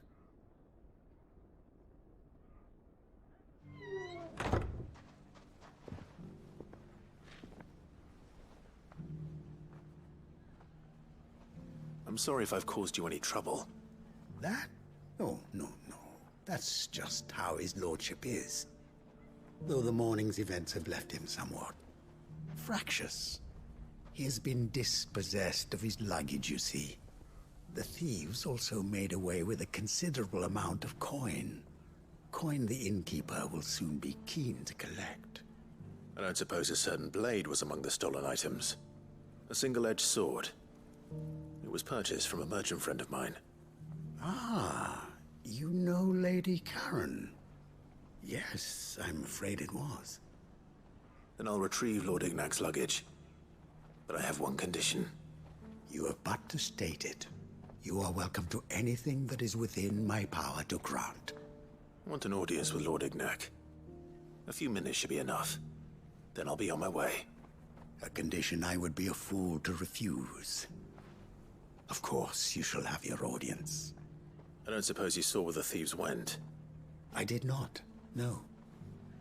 Though some discreet inquiries made on his lordship's behalf mean that I know where you might find them. The bandit's bed. Every ill-gotten coin in Dalimil is said to pass through that disreputable corner of the Valcroy. And that's where I'm heading. I shall speak to Lord Ignac in your absence, and arrange for an audience upon your triumphant return. That will be very kind of you. Farewell, and best of luck.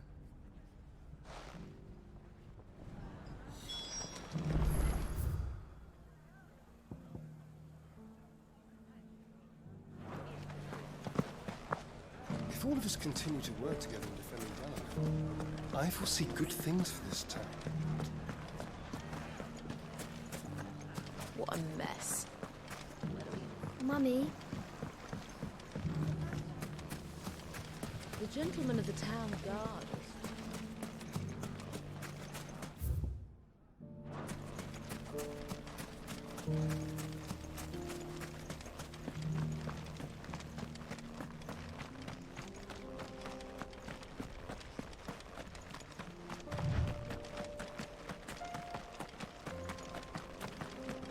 Someone's got himself in trouble.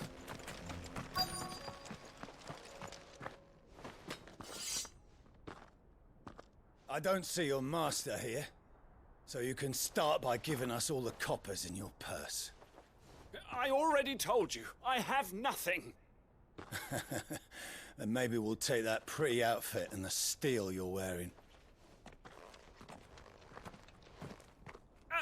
Please! These men are trying to rob me! I'll deal with this. Thank you. You that one's master, then? If you'd kindly pay the coin he owes us, we can pretend you didn't draw your blade on Republican soldiers. Or you can go back to your garrison and I won't report you to your captain. Oh, you're more than welcome to. He hasn't had many visitors since we slit his throat.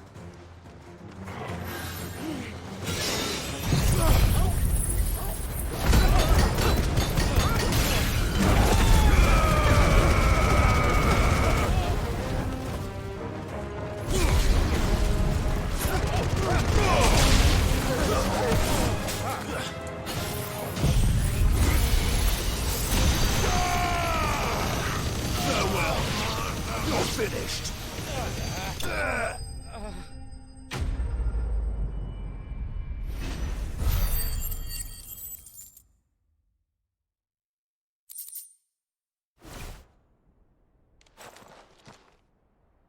I'd expect as much from Hugo's faithful, but these were men of the fist. Much has changed in the Republican army since they lost their rock. You've seen this kind of thing before, then? Many times. I was sent here to observe the situation. You're one of Rutherford's men. He sent me to look for you. Well, then you have my thanks. I fancy I could defend myself against one, perhaps two, but a whole regiment. I arrived in Dalimil several days ago, but when I called upon the captain of the local garrison to make inquiries, his men confiscated my effects and locked me in a cell. The captain is no more, and his men make the rules now. Fortunately, I was able to bribe my way free, only to be stopped again by those soldiers you so kindly dispatched. What of the Fist Central Command? Surely they wouldn't allow such lawlessness amongst their ranks. I would imagine they are unaware of it. Most of the army has fallen back to the capital and hunkered down behind her walls. Those who weren't recalled now rule the fringes unchecked, answering to no one but themselves. Then it's worse than we imagined. You should return to Rosaria. It's not safe here. I'll find a caravan heading north. You won't mind if I borrow one of these soldiers' coin purses?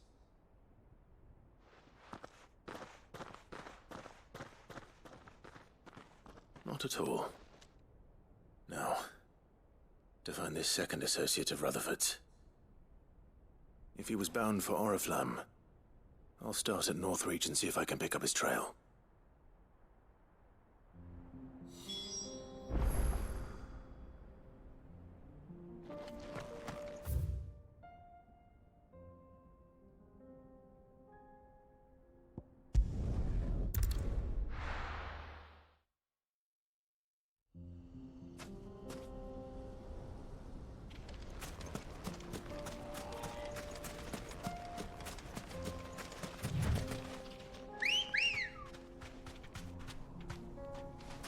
Ready, go? Yeah!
Be safe.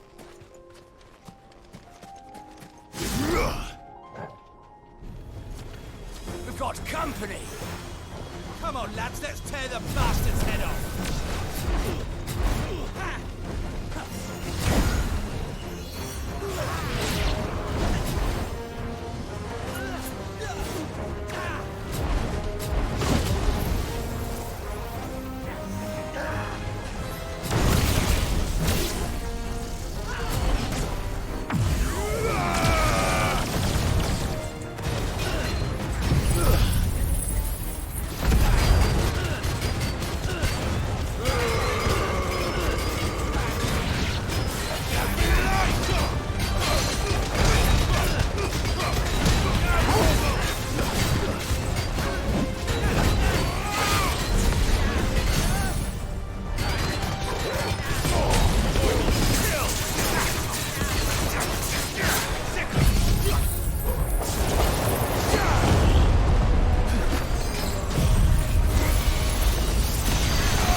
This must be Ignac's luggage. Nothing seems to be damaged. All right. Let's get it back to Dalamil.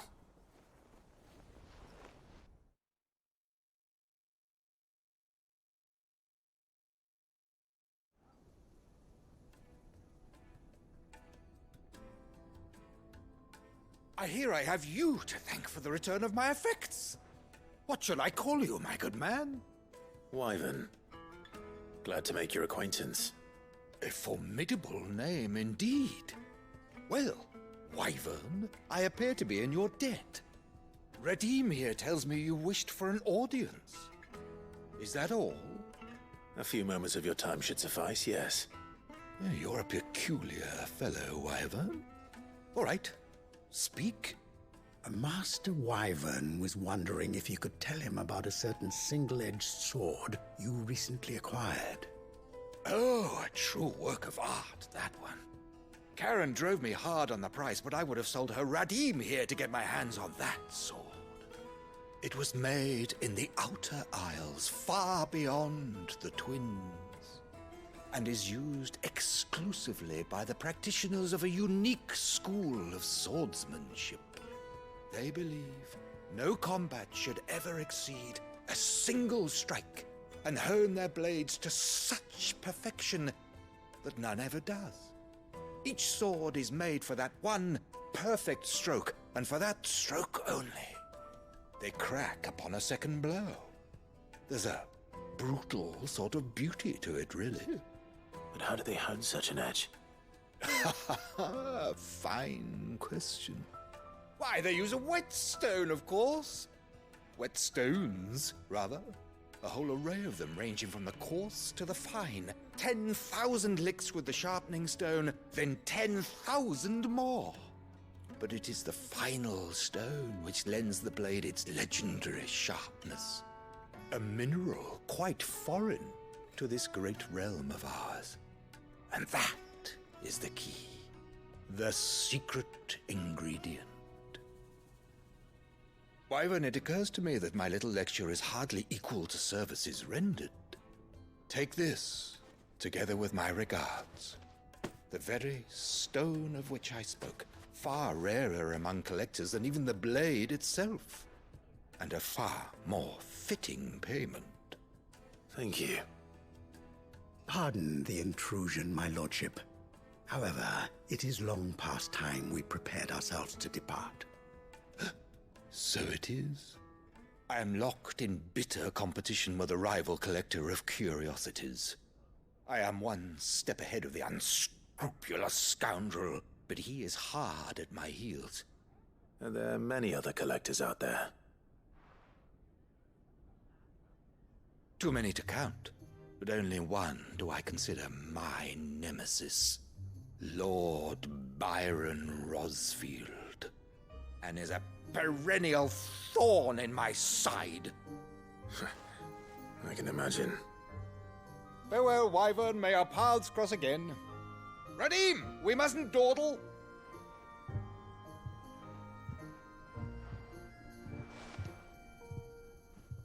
I think his lordship is rather taken with you, Master Wyvern. Thank you again for your assistance. Coming, my lordship. I'll be right there.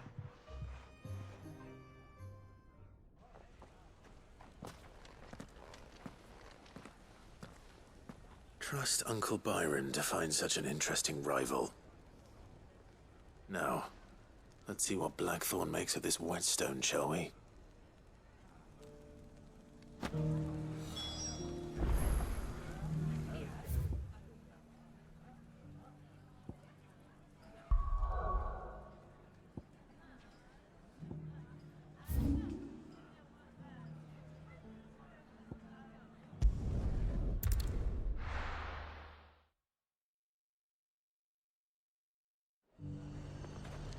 There's a lot of road between here and the capital.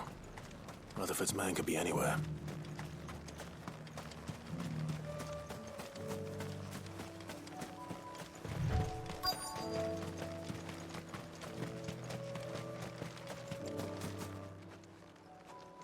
What happened here? If you're with the others, they've already relieved me of my belongings. I'm not. I'm looking for someone who was sent here by a man named Rutherford. And then you found him. I'm Alistair Rockford, attendant to the Lady Ariane of House Wellesley. Of the 7 high houses of Rosaria. It's been a long time since last I saw my great-aunt. Is she well? My Lord Marquis? Yes. Yes, she is. The Lady Dowager has granted me leave to assist your Uncle Stuart. I was on my way back from the old capital when I saw some villagers being robbed on the road here. Bandits? They looked more like field hands, but it didn't matter in the end. I did what I could to help the victims, but all it earned me was a pommel to the temple. Which way did they go? South, toward the gate. All right. I'll take care of them. Founder knows I've met enough of their kind. You head back to Northreach, visit the Vale, tell them I sent you. Thank you. I shall. Founder be your shield.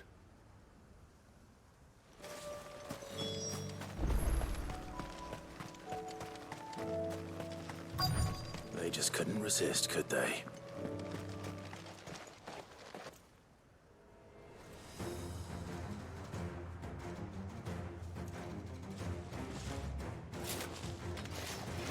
This one's ours, pretty boy.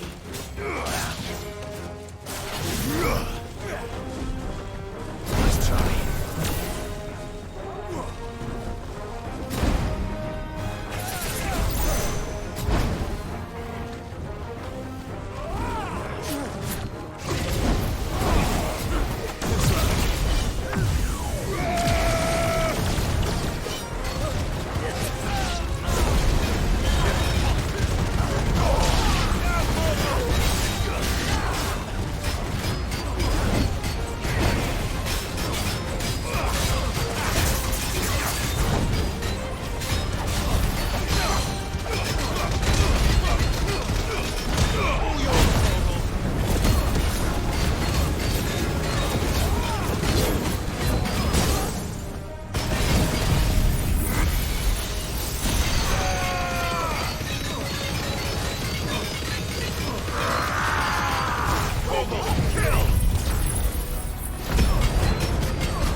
Make for the town while you can. There may be more bandits nearby. You don't need to tell me twice. Many thanks, traveler. This looks to be all of them. I thought I told you to make for the Vale. And stand by as ill might befall the heir to the ducal throne. It's just Clive, and I'm fine. Which is more than can be said for you. I will survive. Strange that the garrison wouldn't intervene in such a brazen attack so close to their gates. The garrison have their hands full inside the city. Some days they don't even send out patrols. There are few hands left to work the fields, and even fewer to transport the grain. The market stalls are nearly bare, and the price for what remains is exorbitant. It's not uncommon to see a fight break out over a crust of bread. When I said the ones who attacked me didn't have the look of bandits, I meant it. They were probably just desperate. Rockford, listen to me. If you are to continue your investigation, you first need to seek the attention of a healer. Of course. I shall return to Northreach right away. But allow me to thank you first. Had you not happened along, Don't thank me. Thank Rutherford.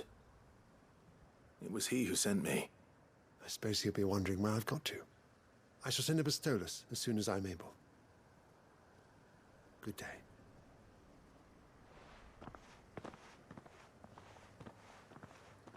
My uncle certainly has his work cut out for him. If it isn't already too late. I should go and tell Rutherford that his colleagues are still in one piece.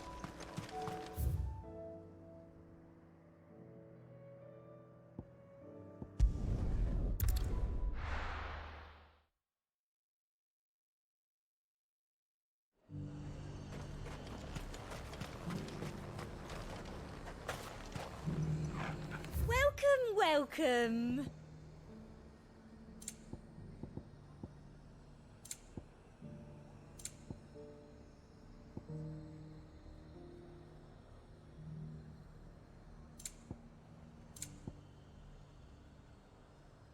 be here if you need me.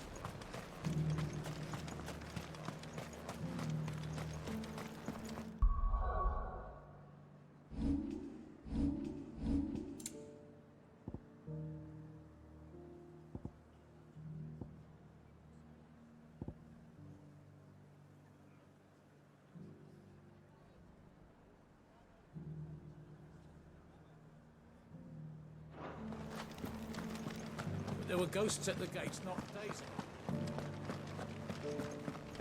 ago. You needn't fret. The creatures have been...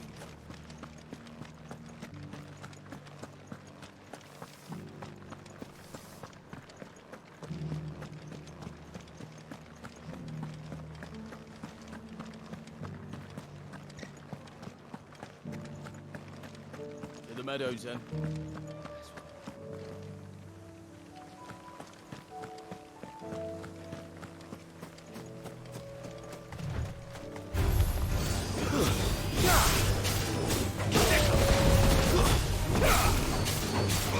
This one. Get him.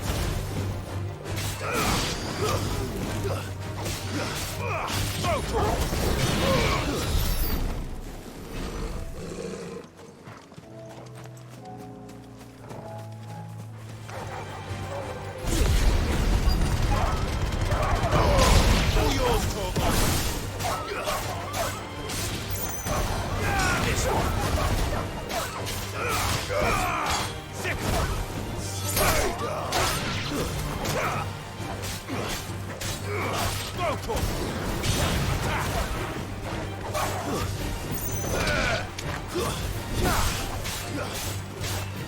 This one.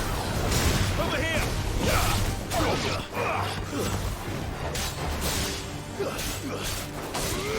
Sickle. Mokoti said I should be able to find out before something nearby. Bright blue dragons and bright yellow flowers. Should be easy enough to spot.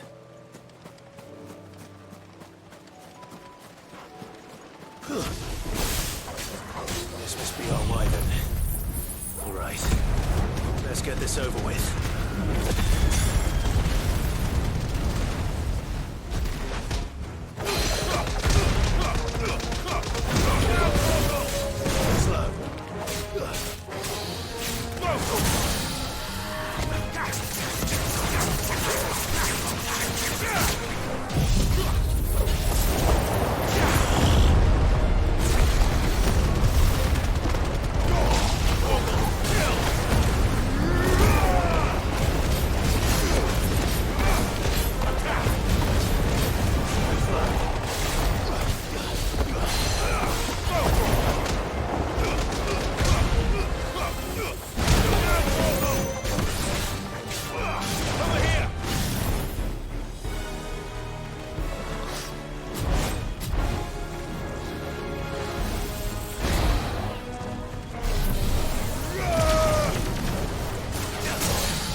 That's the wyvern's liver.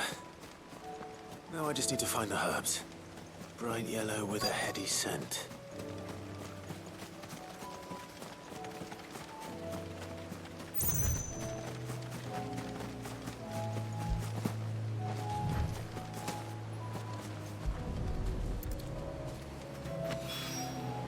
I think that's everything Molly needs to resurrect her recipe.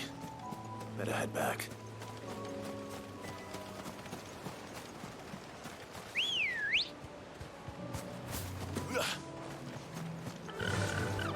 Yeah!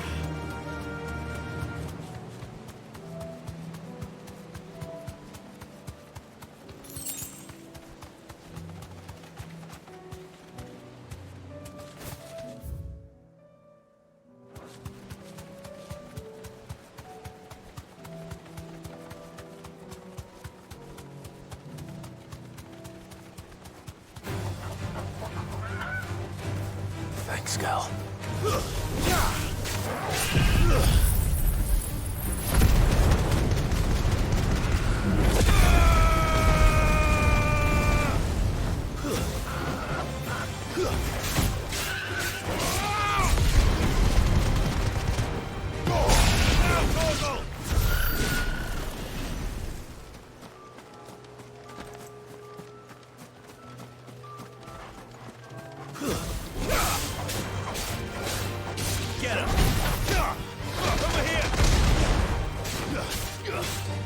this one.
I see you're still here.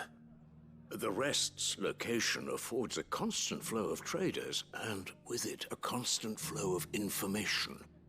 Speaking of which, I received word from both my associates. They have resumed their investigations, thanks to you. I only happened to be in the right place at the right time. They both seem to think the realm's prospects rather grim. I am afraid that grim would be putting it lightly. Storm is in crisis, and if we are to free her, we must work quickly. And we must work together. Such is your Lord Uncle's wish. As it is mine.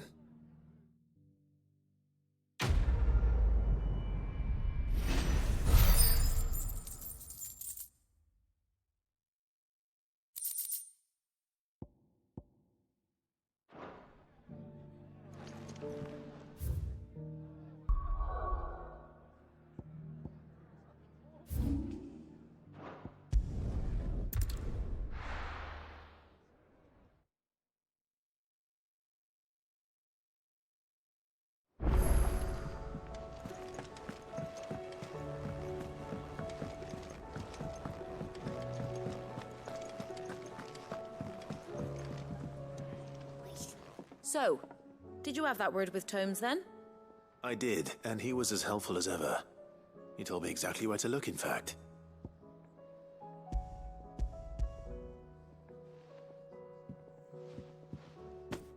And what precisely will I be cooking up?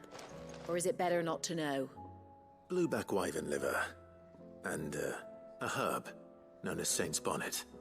Ah, wyvern livers, was it? Well, at least it weren't actual worms, I suppose. Now then, you stay right where you are. I've got some cooking to do. Let's hope these grand old chefs of yore knew what they were on about.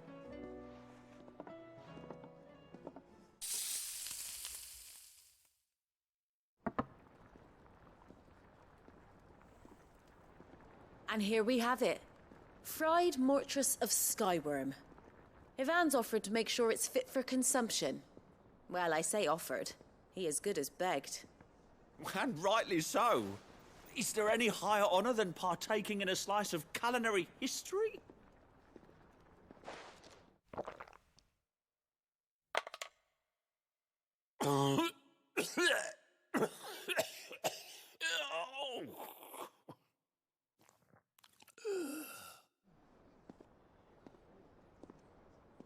So, not fit for consumption then? What witchery is this? The crackle of the crust gives way to an almost violent richness. Yet, it is the piquant kiss of the saint's bonnet that tames this savage dish. It is a tour de force, a force of nature even, a maelstrom of flavour and sensation, a graceful beast emerging from centuries of slumber. I think he likes it. Well, I can't quite tell with all that nonsense he's talking. But I reckon you might be right. It was decent then, I take it. Decent? It's remarkable. And I defy any man to say a word to the contrary. Sid, might I suggest that you command a party of your finest men and women to procure a dozen blueback wyverns forthwith? I'll give it some thought.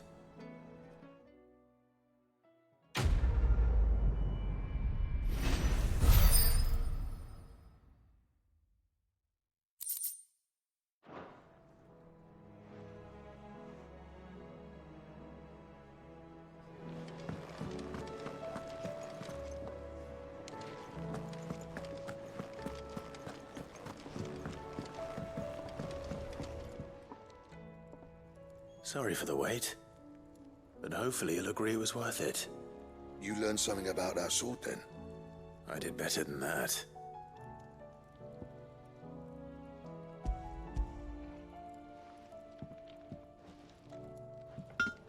A whetstone? Yes. But not one you'll find anywhere in Valisthea.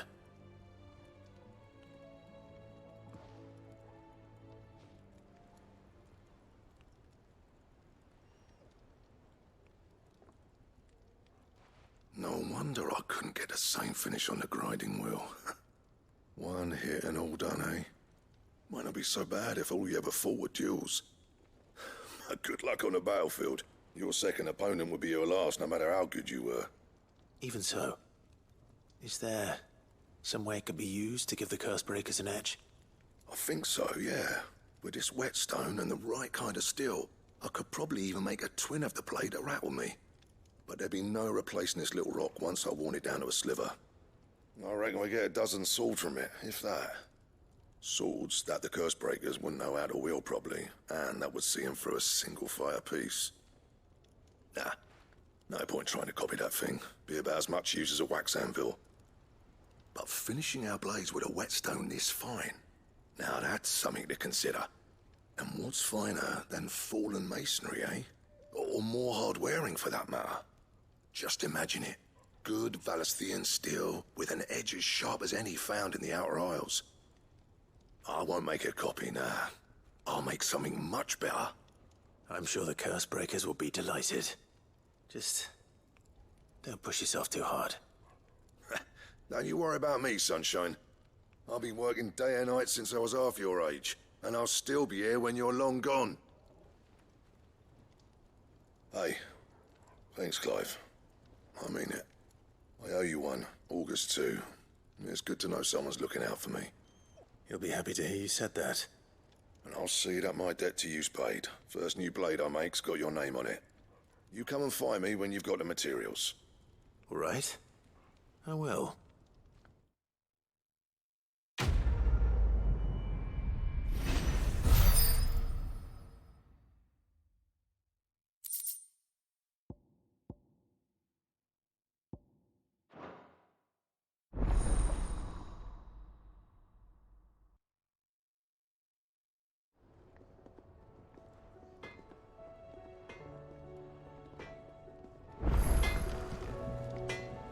Trouble with your gear, or... what do you want?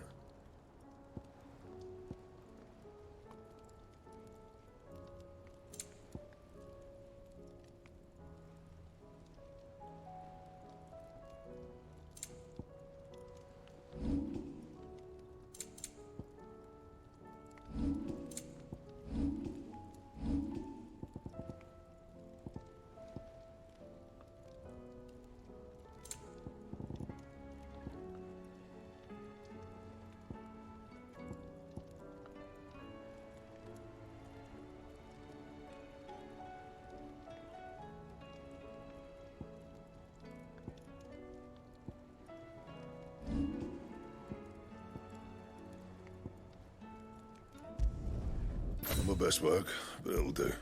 Anything else?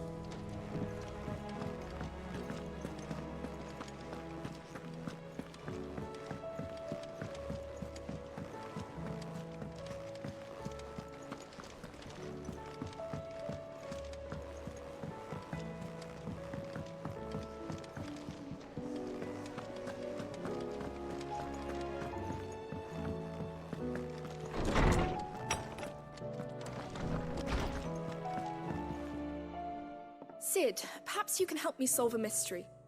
I can certainly try. Who's gone missing this time? It's not who, but what. Mid's scales, the ones she made for her workshop.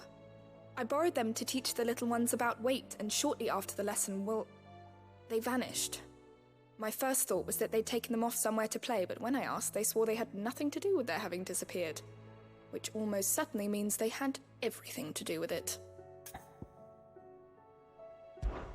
Perhaps a visit from Sid will jog their memories.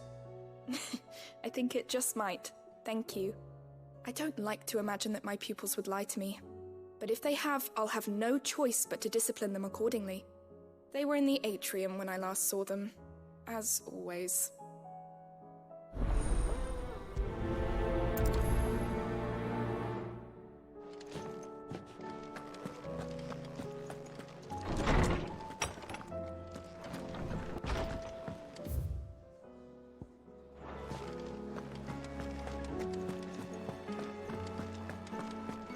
If it's knowledge you seek.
He's a surly soaker.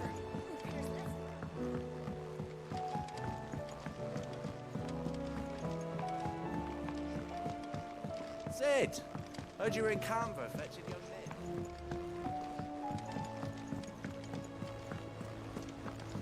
What do you reckon we should do? I say we...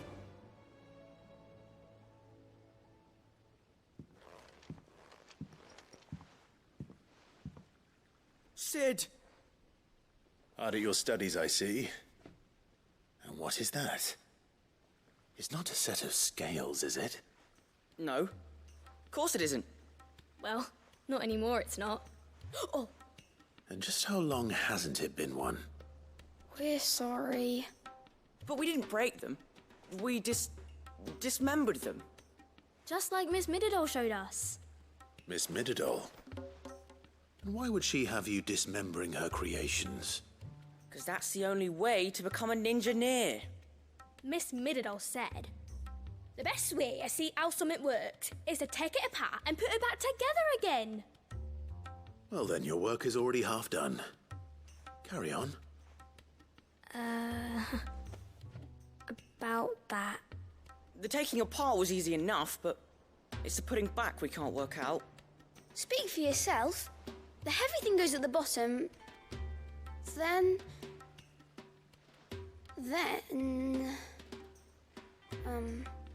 You three need to learn to take responsibility for your actions.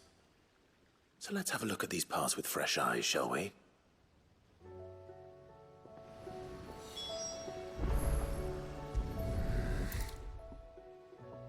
All right. Everything here was once part of Miss Mididol's scales. Every piece has its own role to play, and each is just as important as the others. If even one of them is missing, the scales won't work. So let's think about what those roles might be. You already know one of the pieces, the body. Its role is to support everything else. But what of the others?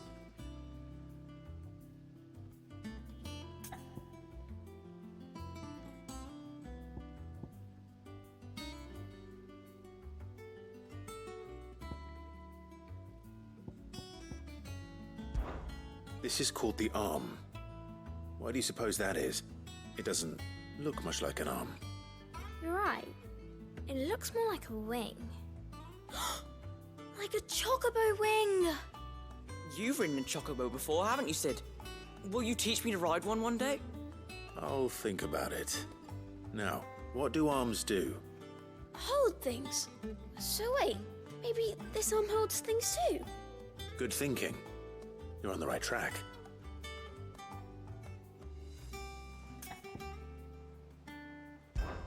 These round parts are called the pans. You all know what a pan is, don't you? I do. Molly uses them in the kitchens to fry bangers. But these aren't for frying bangers, you idiot. They're for weighing stuff. But what if I wanted to weigh Goots? I don't think he'd fit on that little thing. Probably not.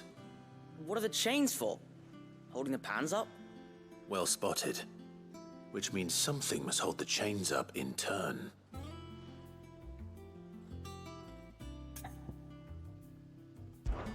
This tiny piece is what's called a cogwheel, or gear. Have you ever seen one before? I have. Miss Mididol's dungeon is full of them.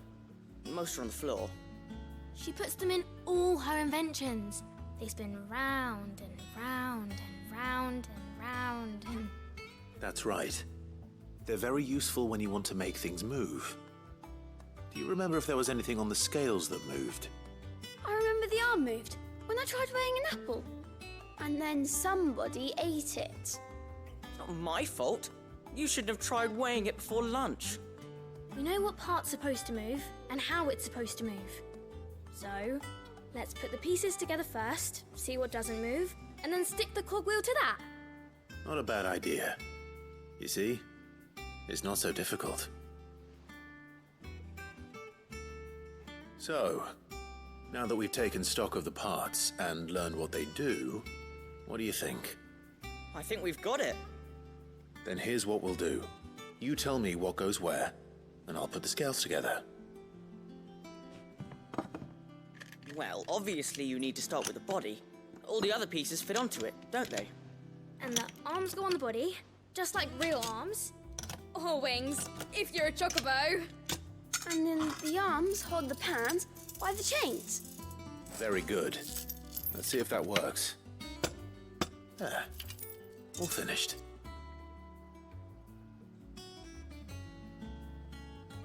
Yes! We did it! Well, with Sid's help. Oh, I just put the pieces together. It was you three engineers who showed me how. That's right. We're Miss Midadol's hairs. Her hairs? Yeah, hairs for the future. She's showing us her secrets now, so we can help out the hideaway when we're older. What do you think, Sid? Are we almost ready? With a little more help from Miss Midadol and Miss Shirley, I'd say it won't be long at all. You hear that? It won't be long. Until then, though, do try to be honest with Miss Shirley.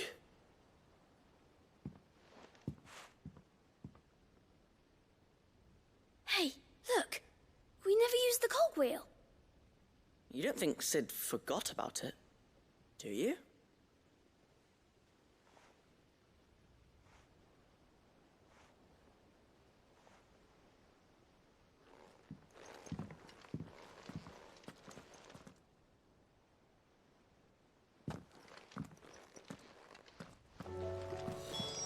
If Amber and the Lazarus are gone.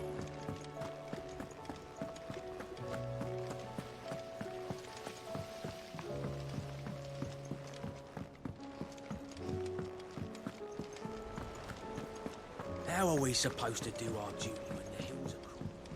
Cole said it was an army of Akasha.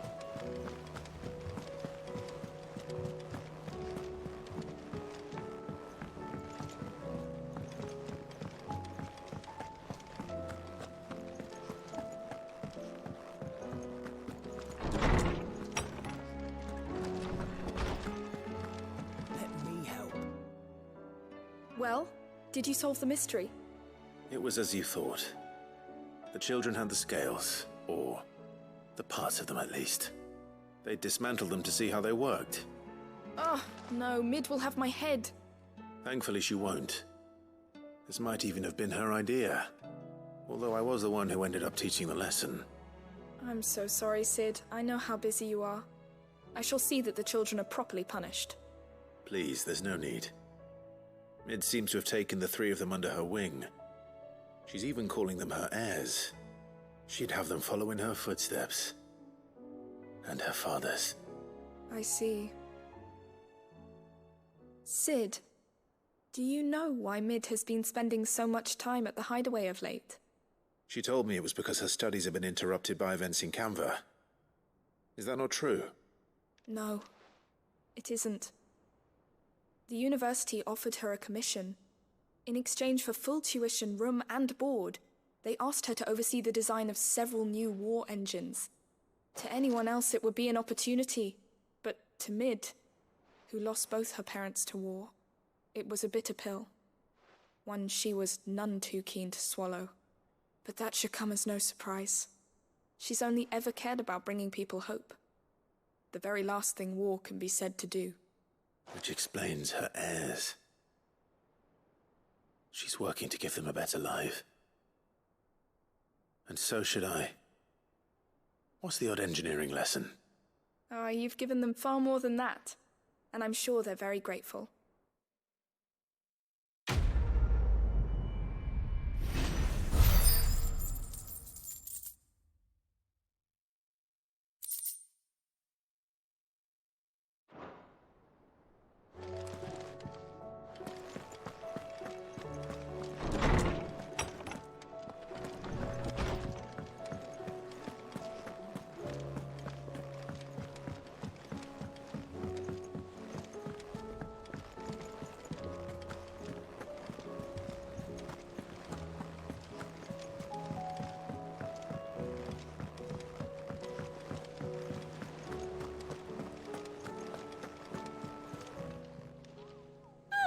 I wasn't expecting you back so soon. Is everything we've received and everything promised? You earned this. Here you are. All yours. You earned this.